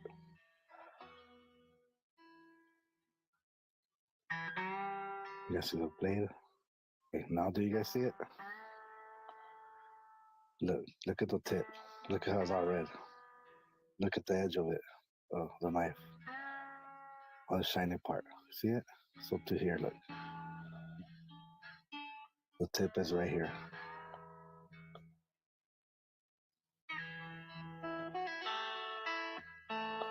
You guys don't see it? How about now?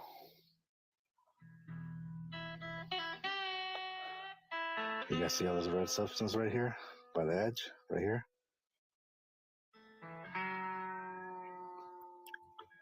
Come on, you're gonna tell me you don't see this black handle? On this silver part starting right here? Starts right here. Look.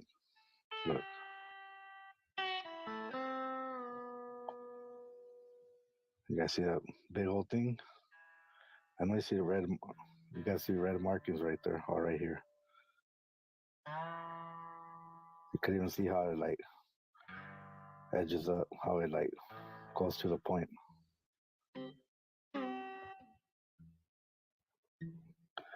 I know you guys got to see that, right?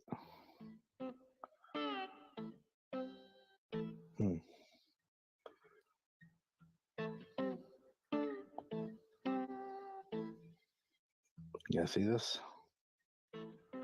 Right here, the handle, look. It's right here.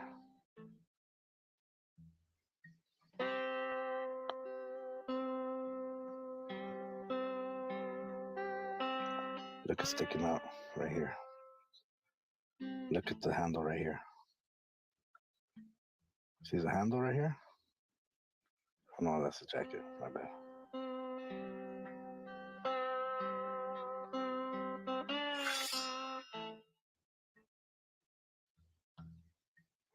Okay. You guys can go and get a knife from your kitchen, and your standard knife has a little rivet right here to hold the plastic, and I'll probably have another one. There's a tip as a blade of a knife right there. The tip, the little spot right there.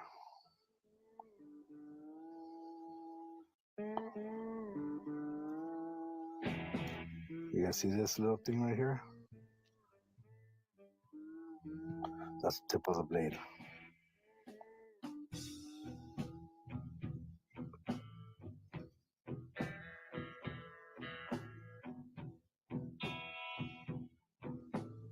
You see this right here? That's a knife right here. This is the handle. This part's the handle. From here to here.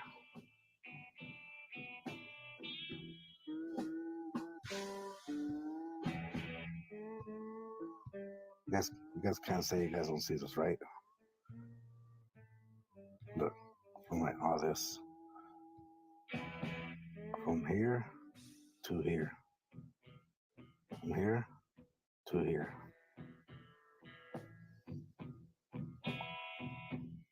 What a big old thing.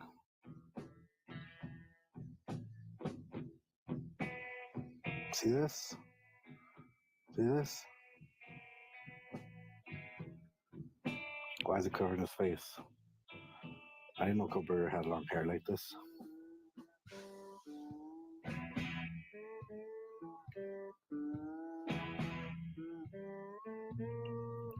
You guys see that? You guys see this? You guys see this? This red substance? Look at this. Look at this hole. Hold on, I'm going to pause. It even goes through his hands because he has it holding from the bottom. I'm just going to pause this for a second because an interesting. Where's the proof that Ethan got into a fight with this guy? And I must have missed something. That's what brought me to a ton of this research today. I have all these clips, but literally what I was looking for was certain accounts and rumors that Ethan called his parents at 2 a.m. Hey. I'll tell you, a lot of the rumors and speculations that used to be on Reddit are gone. Anything that was derogatory towards Dylan has been flagged on Reddit as far as what the Reddit forums are saying. And so you can't find a lot of the old stuff. But anyway, so that's an interesting question. And if anyone has some places they can direct me where I can find information about this fight that Ethan got into, that other than the audio on Linda Lane, which I will be analyzing when we get Jeff on the channel. Hey, Pia. Nice to see you. Okay, I'm going to start the video again so you have something to watch while we're reading these comments. This is his hand, his fingers. This part of his finger, look.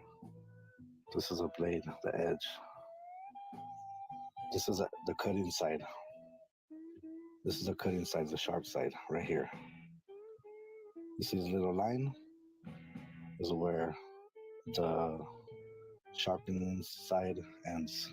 This is where they sharpen it, all this little, right here, all this little part right here. This is the sharp side, like a 1/4 inch. See this black handle right here?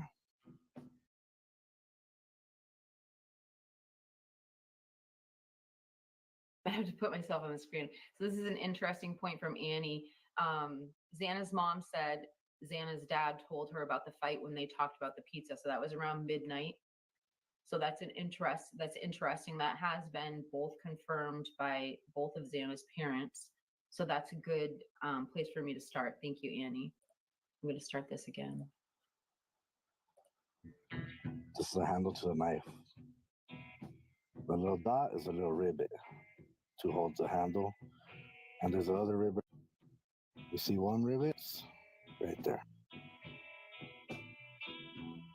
Thank you, Jeff, for the footage. You're welcome. You see that? Jeff, okay, we're going to pause right here. I mean, I love this video, but I don't want to. I'm hoping everybody loves watching it too. Chris just asked, where's the original video at? That's not it. Hold on. Where's the original video at? So the one we're looking at is the 1224 footage, and we got it off of Jeff H's channel. Is that right, Jeff? Yeah, 1227 to 1229, I think is what it is. Somewhere. I've got it labeled 1227. And I do have Jeff somewhere on a banner here. It's not his first rodeo on the show. I'll put a banner up so that you can go check out Jeff's channel. There we go. Have you ever done a live replaying one of your other lives that in that live was replaying a live? I keep waiting to see like three images of you over time. Oh, it's been done. It's been done many times. Yeah, I think I've probably gone at least 3 deep on these, but it's usually when I'll tell you where we've done that is on Linda Lane, but also the Banfield footage. I mean, I just lost my thought. Sorry. What was the one that we always do the redos on? I don't know, but it'll come to me in a second. Sorry, you guys. I think my streaming energy is pretty much at its limit, but I wanted to play the rest of Rolo's video, or at least another portion of it. I'm going to fast forward it because I want to get past me talking to his identification part. This is like about, here we go. Can I say too, I think Rolo's cool. I mean, I like Rolo. We don't agree on much at all, but you know, I see the value of Rolo because there's going to be people on the jury that have, you know, from A to Z that have all kinds of theories and understandings, and what they see and what they explain what they're seeing is going to happen. So this is just really showing what happens in reality with you know, with us. So Rolo's cool, man. I dig Rolo. And when we do agree on something, we're going to have to do a live to celebrate. I think that just like anything else, you're not playing something to prove it. You're playing it equally to debunk it. It's about finding out about the information. Although when you do make phrases like, come on, you can't tell me you don't see that. That is when I saw that, I thought, wait, that comment makes me feel guilty. Wait, that's a guilter comment, isn't it? Isn't that what the word guilter means? It's say something or do something to make somebody feel guilty. So Don't call Rolo a guilter. It's not even called yeah, no, Rolo. he's not a guilter in the sense of like I'm a guilter, because I know everybody calls me a guilter, and that's if I don't put labels on people generally, but I'm just joking with you. that's fine. I'm a I'm guilter with a capital G, I guess. according to Rolo, I'm a half a guilter, so don't worry about it too much. I need a big banner on a table that says I'm a guilter. Change my mind. Hour later, he's wearing a Bears jersey. He has black pants on right now. Band shoes. Grill truck, wearing a blue jersey with a number 8. She's still wearing the same stuff. The girl in the red backpack, I believe it's her right here. See that? That's a girl in the red backpack. Abby, whatever her name is. Got long hair.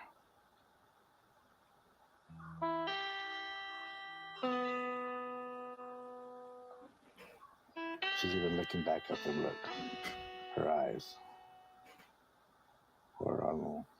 Susie. Looks like long hair. Could be someone else. Damn, there is someone else standing, huh? Oh shit.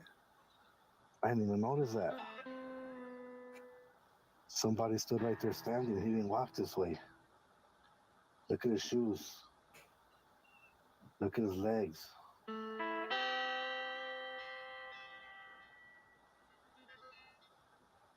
Yeah, I want to actually pause for one quick second. We have to give one other piece of credit because this was a 3-part video, and I forgot you might have seen when I originally put the video up, I put a big timestamp because there's a lot of people involved in this. But Bubbly Waters took Rolo's very first video, which was all in black and white, and no, it wasn't all in black and white. He had done this color, and she like remastered it, and she put music to the background, she put graphics, and then she does some contextual things with it. So you're going to hear her voice in a second. I just want to make sure y'all go visit Bubbly Waters too. She has awesome IDAHO4. She's almost like a historian in a way, or she documents just so much culture from the U of I and WASU campuses. It's a really interesting channel if you've never been there. Anyway, let's finish off Rolo's video. Describing this, but look higher up than what he's describing for the face and stuff. His mustache, his nose, his eyes. I know what that is. Bushy eyebrows. Look at those bushy ass eyebrows. You guys see those bushy ass eyebrows?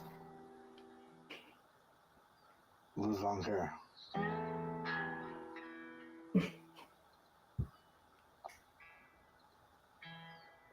Look at the pants, one leg. There's one leg, it's a second leg. There's one shoe, the other shoe. Really caught this. Screenshot. So for the most part, yes. I think that a lot of people are assuming this Linda Lane footage is really leaked, and it is real.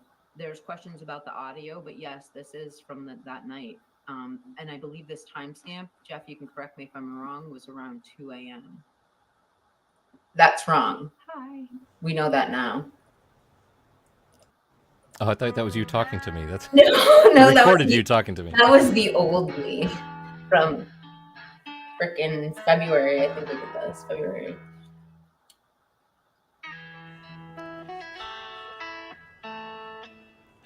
Yeah, that's really helpful. Yeah, I was just typing in, because what I was trying to say with that comment right there is that like a still picture can make things. It's hard to tell from just a still picture what's happened. You've captured something in a I don't know. Well, in this situation, it's probably like 15 frames a second. So 15th of a second, you've got a still picture. But I think so much gets revealed when you look at the frame before and the frame before that. And then you look at the frames after that. If that's a human there, they should be in those previous frames and the frames after. And no, I don't know of any human other than mannequins in a department store that stand perfectly still. So there will be some kind of motion. And if you're not analyzing each frame, then you basically are taking a picture of spaghetti and saying, look, I see in the sauce and the noodles, there's Jesus right there. I see him. You know, there was one on a billboard. I think there was a big spaghetti for a restaurant, and everybody was posting. Not everybody, but you can see Jesus right over there to the left of the meatball, and that kind of stuff is only so valuable to me. I'm afraid to say, so just my opinion. Now, first off, let's not bring Jesus into it, Jeff. Just kidding. Jesus and spaghetti is two of my favorite things. Come on. Daniel says, in one still picture, that one BMW looked like a car and that other Linda Lane footage with the sunroof. It turned more and obviously a big vehicle, not a small car. Do you know what? I have a good video of that actually on my channel. It's because it's a BMW X6. And I think there's two very distinct markers on it that to me make it like more than obvious that that's what type of car it is. All right, Jeff, well, you're going to have to. Yeah, I can tell. It's on that, if you go to the home page, it should be on the footage observations tab again. Okay. I can tell you what it's called.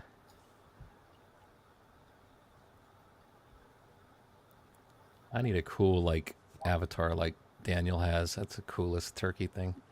Well, get to work on it. I think you drew it. I know. I'm being lazy. So, yeah, go to the right, and it's the very last one on the right.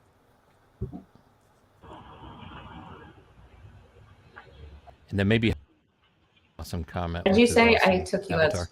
Say it again. Oh, maybe hide Daniel's comment. Just it's blocking the. All right, I'm going to hide it, and then I'm going to start it over again and make it big screen. Hold on.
Well, I mean,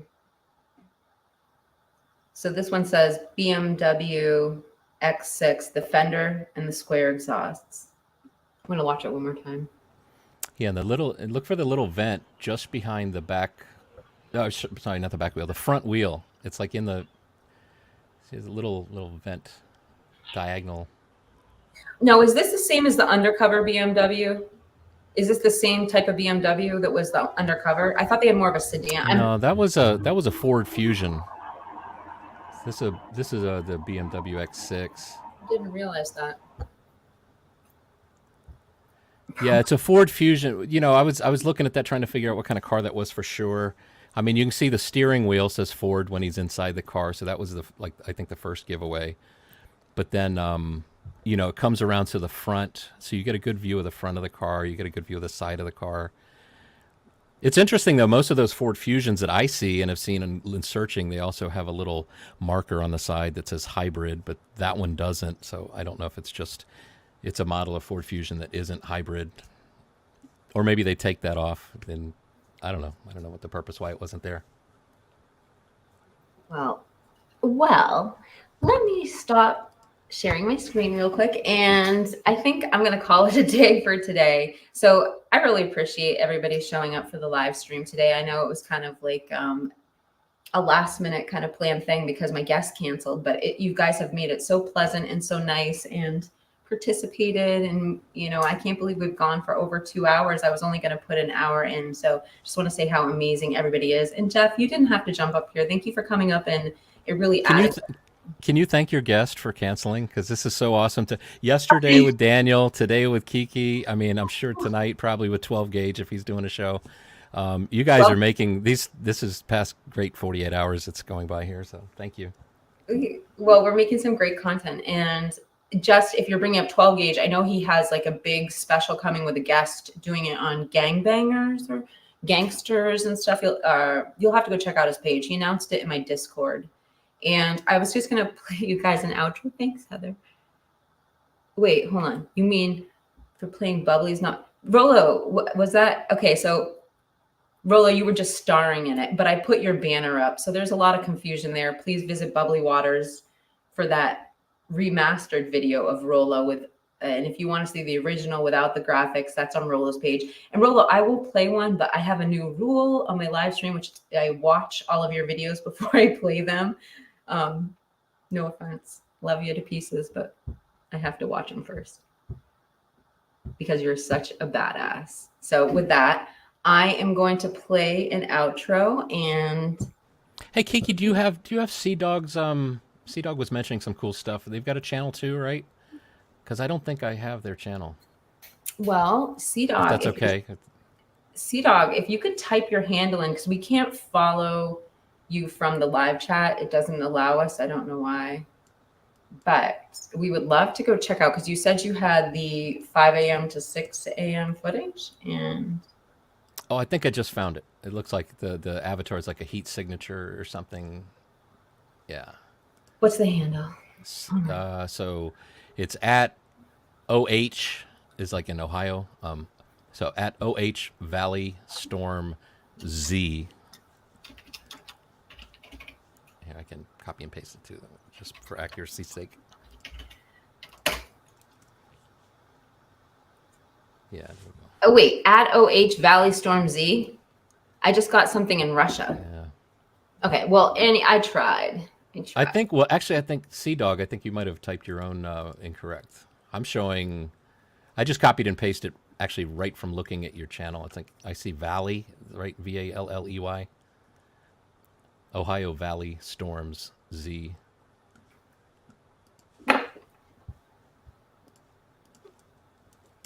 Yeah, I want to go check out some of his stuff. Her stuff. I don't know if Sea Dog is he or her. I'm going to go with a he by your writing style, but I apologize if I'm wrong. And I want to say again, I just had a great time today. Thank you so much for everyone who showed up. I have a few photographs to show from our podcast today in the last few weeks. So if you want to stay for the outro, it's kind of fun to watch. And other than that, bless you. And I hope Kiki, I'm sorry to interrupt one more time. We never looked at that 1320 footage because my computer went down. Do you want me to just email you a copy of that and use it later, or do you want me to pull it up and refresh my memory? It's 1320. It's basically the dumpster camera, and you see 3 passes of a car on Taylor. So it's like it starts at 321. It's is this what Daniel was just asking about? The BMW, or is it a different car? It's the same camera, but this is it shows a car. What's interesting is 12 Gauge and I were looking at this, and we see the car going from right to left, and then just like a minute later we see one of the passes on Linda Lane. So we're assuming that maybe they're connected. It's actually, I thought this was just a really short clip. It's actually 9.5 minutes long, but I could go to the 3 spots where you see a car drive by. Which video? Here, I can. No, it's on. It's just I've got it on my hard drive here. I've got it backstage right there. I had actually had written down. Wait, okay. Let me back it up. This is so 322. You can see a car in the distance going down Taylor. Wait, coming up here. I've seen this before. I saw this on Gone for Good's channel. It should be coming up here. Okay, here it goes. So there's that pass. 322. Okay, here's the cat that also appears on Linda Lane. It makes an appearance off to the left there. For some reason, the video freezes right in this area for a little bit and then starts going again. And you got the cat. Well, at least you know you can tell cat knows what's going on. Well, no, actually, I think the cat is important because it can prove this video is not altered. If you see it, you know what I mean? Like, you'd see it Right. glitching out. It'd be a glitch in the matrix if it was altered. So it's actually, oh, there's the past. So there's another one at 3. So you got 322, 324 just before 325. And then you've got going the opposite direction. And I know you can't see the car very well. Maybe I should do, when I was on 12 gauges, we pulled up Adobe Premiere on the live and I zoomed it way in and we checked it out. Oh, really? It's hard to learn much from this because the car's so small and you zoom in and it's the quality's not that great. But it does look like a white car. I mean, I could never verify from that this is an Elantra, but what's interesting is that pass right there you just saw. So what time is that? That is 3:29 and 45. The car showing up on Linda Lane is shortly after this. I mean, I think I edited into a little timeline, hit play, and like we just waited real time for it to show up on Linda Lane. And, we're just talking it through like, okay, he's going down Taylor. Right about now, he's turning on to King. Right about now, he's turning on to Queen. And there he is. See, now he's on the Linda Lane camera. So we're there's no proof that's the same car, of course, but it's interesting that it does line up. I've seen a few overlays, and I think one of the overlays I've seen for that, and I don't know if it was Get a Clues. I wish I could go back and see his work, but he obviously isn't there anymore. But wait, can I zoom? One of the overlays he had was of the black truck as well. I don't know if anyone saw that, but anyone remember that from Get a Clues channel? Going down Taylor while the Banfield in this same frame, he did several overlays, and one of them I thought was the black pickup truck.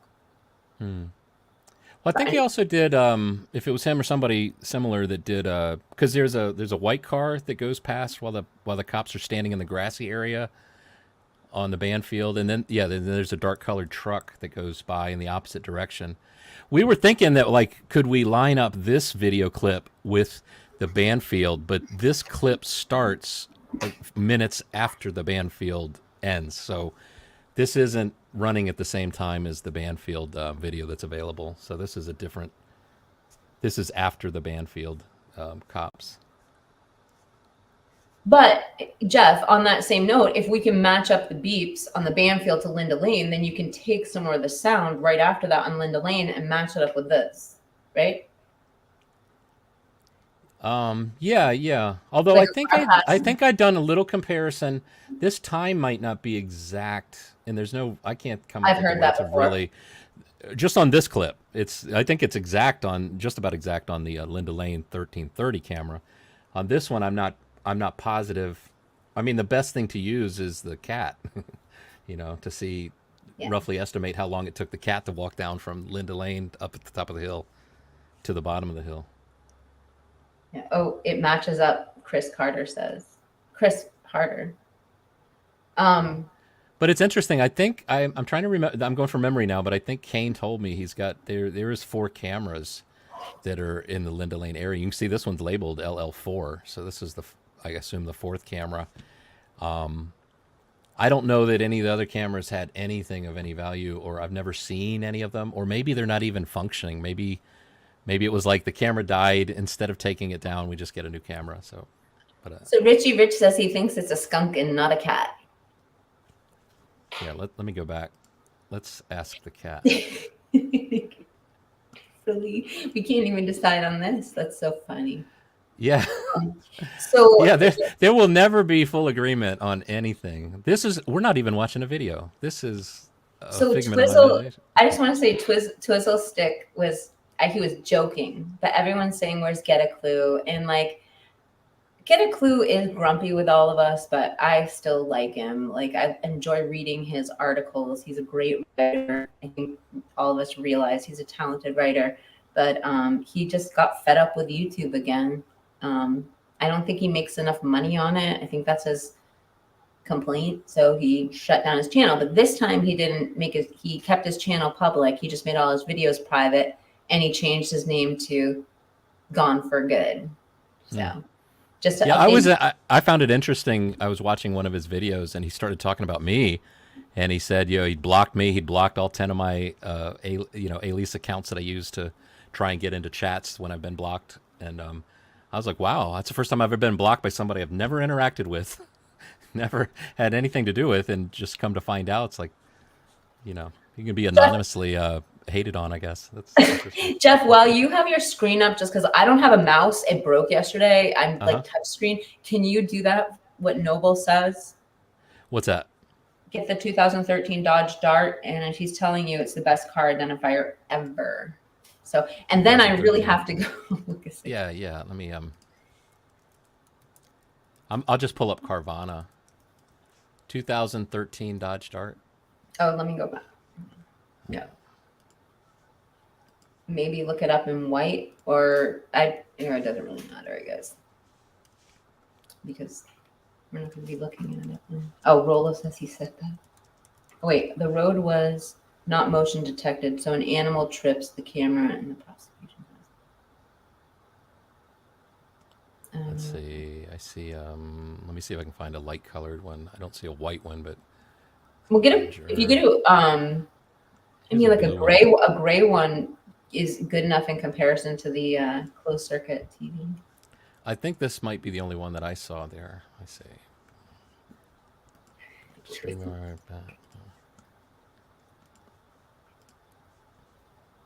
Okay, there you go. He talks about me too, but I don't get upset. I just there's a Dodge Dart. Oh, let me share it. I have to say, wait, can you rotate it? Okay. That's interesting. Yeah, I've never actually looked at it. It's similar. This part right here seems unique to me, though. This, every other car that I've been looking at and comparing, it goes to a point and then goes up. This has got a cut upward, just like the back here. What's interesting is the very back window, which is one of my indicators. I look at when I'm looking at the edge of the Elantra, the edge of that headlight and the back window are great indicators. The way it connects at the edge of that back window is just like the Elantra, very similar to it. It's very, very close, and I haven't seen another car that similar, if I remember correctly. Which part again? The back window, the back. Oh, I can't talk straight. The side window or the window, driver's side rear window, the very end of it. Yeah, like right there. Yeah, that's a lot like the Elantra. I mean, you could never mistake it for an Elantra because look at the little fin and the head and the tail light. It's nothing like. Because the tail light comes in like a, almost like it's smeared. It's like, yeah. The thing I noticed too on this, like there are cars that have like this is more straight line along the bottom of the window, and then boom, cuts upward. The Elantra, I feel like it's a smooth, gradual curve, and then it kind of gets a little more as it gets to the back. But I've seen Teslas that look similar with the backside window. Actually, you want to pull up an Elantra just to kind of see? Sure. Actually, I don't think I have an Elantra right here. You don't even need to, Jeff. I've got one for the music video I play. I've got the best one. Actually, I think you gave me this one. Somebody gave me this one. Okay. Or you could probably pull up one that rotates. Sorry. Well, I'll take that down. Yeah. Let me Okay. 215.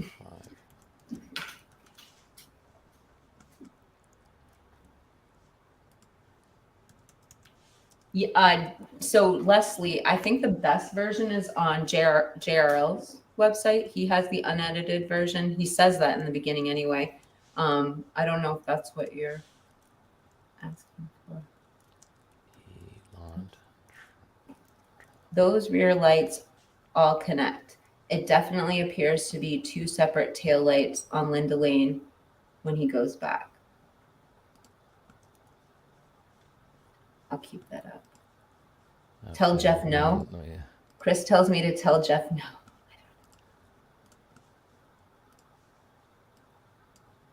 He says, just kidding. Jeff's blocking Okay, me yes. out right now, guys, if you don't notice.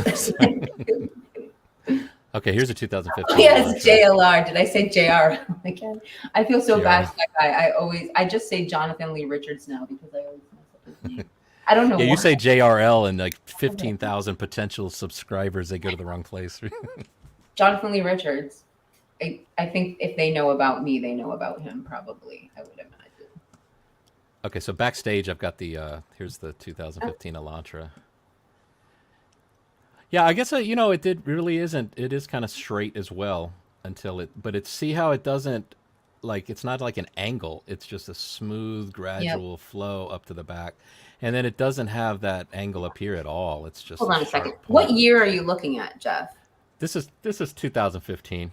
Is there a spoiler on that? Hold on. Let me look at And it's not his is a GLS according to his VIN number. Yeah. But this is an SE. I don't really know. Okay, because look at the you can kind of see it in mine. And the reason I noticed that immediately is because I have really, really studied like the back quarter of that car for all my comparisons. And this one looks slightly different. You can't really see, but see how there's no almost, no, maybe they look the same now. Okay, I'm wrong. And when it comes to like judging that FBI expert on cars, I mean, as far as I can understand, these two little boomerang shaped shapes, that's how you tell from the front what year it is, whether it's between a 11 to 13 or a 14 to 16. This is one factor. Everything else I think is pretty much the same. And when you go to the back, this is the other factor. It's just on a 2014 forward, or towards 2016, these reflectors are spread way out to the outsides. Let me see. On a 11 to 2013, those reflectors are closer together. Here we go. I don't even know where we So are. see, you can see it's different here. That's not the boomerang shaped on the front for 13. And then these reflectors are brought in a little bit and also are within the, this area, whatever you call this. Distinctly different from that angle on a 13. But on the 13, I would say that side view, I mean, it's except for the rear window, it's very identical. You know what that reminds me of? You guys remember the car with the, remember the girl who called the cops because her underwear was put inside of her cup holder? Right, when the cops are there, we've gone over this in detail. There's a white car that pulls up and you see it in the cop's body cam. And I'm telling you, the rear window looks just like that. I'm going to end with one thing. I'm actually going to pull up the video because I got so Actually, much. I looked into that real closely.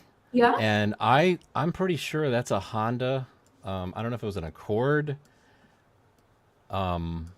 I don't think I ever did a video, unfortunately, on it though. But I know because there's a FedEx truck, right? That's kind of there, and you see the white car come up the street, kind of pull into that driveway. Jeff, let me read to you from the Book of Swamp Rose. That was a joke. Sorry. All right, here. Give me the chapter and verse. Where we going? Right.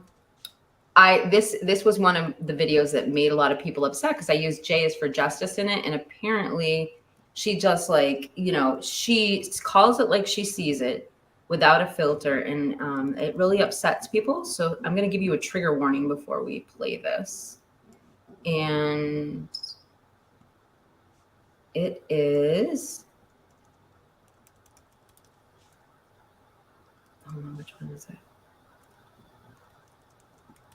Oh, it's going to be, that's the metadata, multiple perps, body cam, DNA evidence, TikTok psychic. Where the heck is it? I'm going to click on, I think it might be, oh, this is it, I think. So we're going to be doing a deep dive into this body cam. Yeah. Okay, here we go. We've got high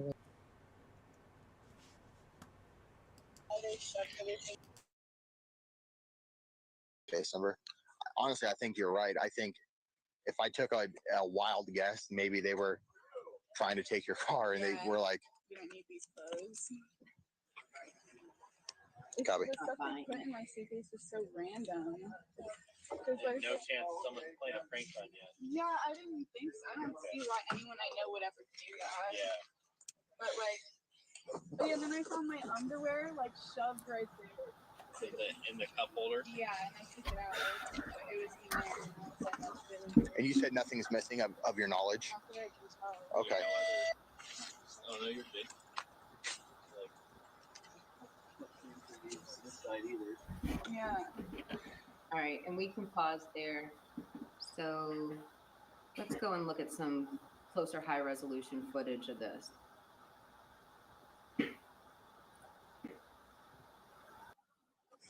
You said it seemed bent a little bit. Yeah, it's like the hood. When it opens the hood. Was there a little Yeah. I worked really hard on this video, by the way, just to give my own self.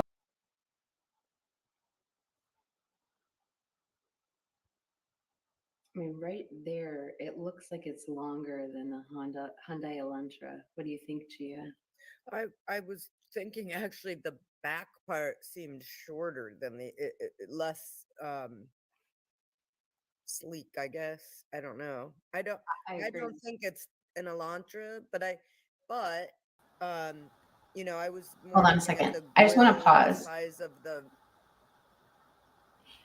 William Mitchell, I'm not saying he has part of it. We're part of it. A lot of people do believe it's his car. So we're just doing a vehicle comparison. We're not trying to say he's guilty of it. I just wanted to clear that up because I don't want you to think that I'm accusing him of something. Sorry, Jeff. I thought you were with me there. Okay, let's start. Sorry, I'm here.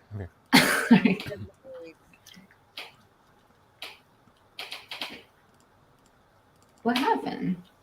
I gotta go. and the lights on the front that were encased in black, and it just doesn't look the same to me as what his car looks like. Mark says it has a front plate. You know, I didn't see a front plate on it. This is how you find out things. You See? invest. It's like short from the back wheel to the end, and the Elantra's a little bit longer, I think. Yeah. But I mean, this is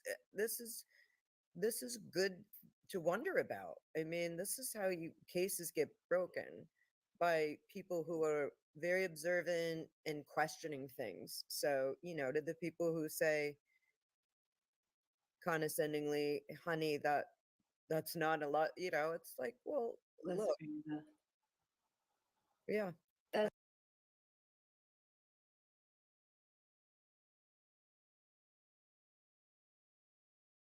Okay.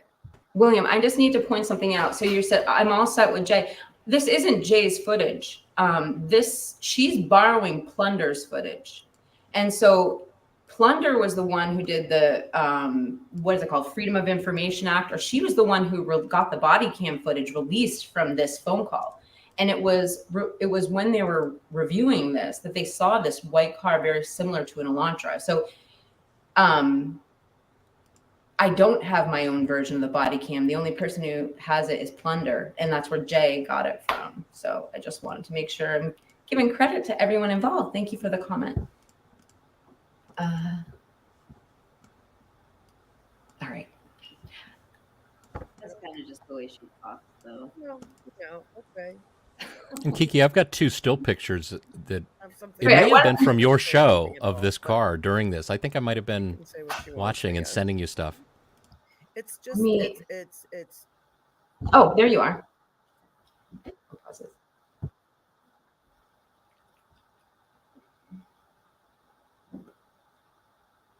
All right, so Jeff has a few pictures of his.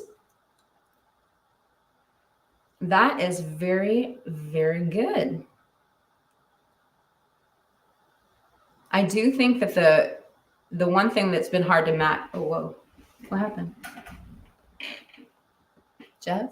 I think I lost Jeff. Jeff, you're muted too. Oh, sorry. Here's the second picture. I can go back to the first if you want to. Hey. Make this a little bigger if I can. Thank you, William, for being so sweet and agreeing with me.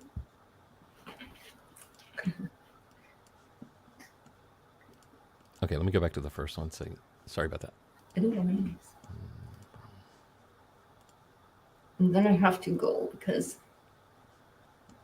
Okay, there's the first one. I have to say that's probably one of the tightest matches I've seen. It's pretty good.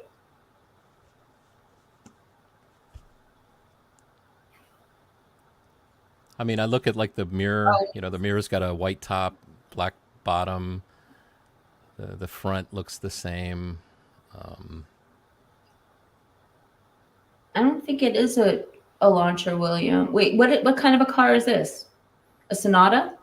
This is a 2018 Honda Civic. Oh, it's a Civic. Oops. Like we needed more cars to be added to the mix, so Right, why not throw in a Honda? I nailed this.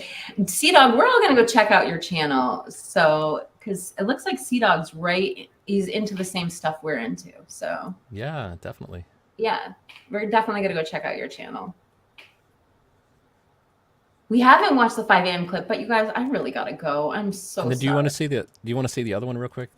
Because the back also has kind of a distinct. Where's the back? Here we go. Here's the back.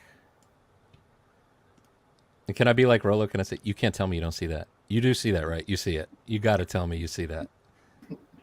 Who's the third guilter? And I thought I was a half a guilter. Why?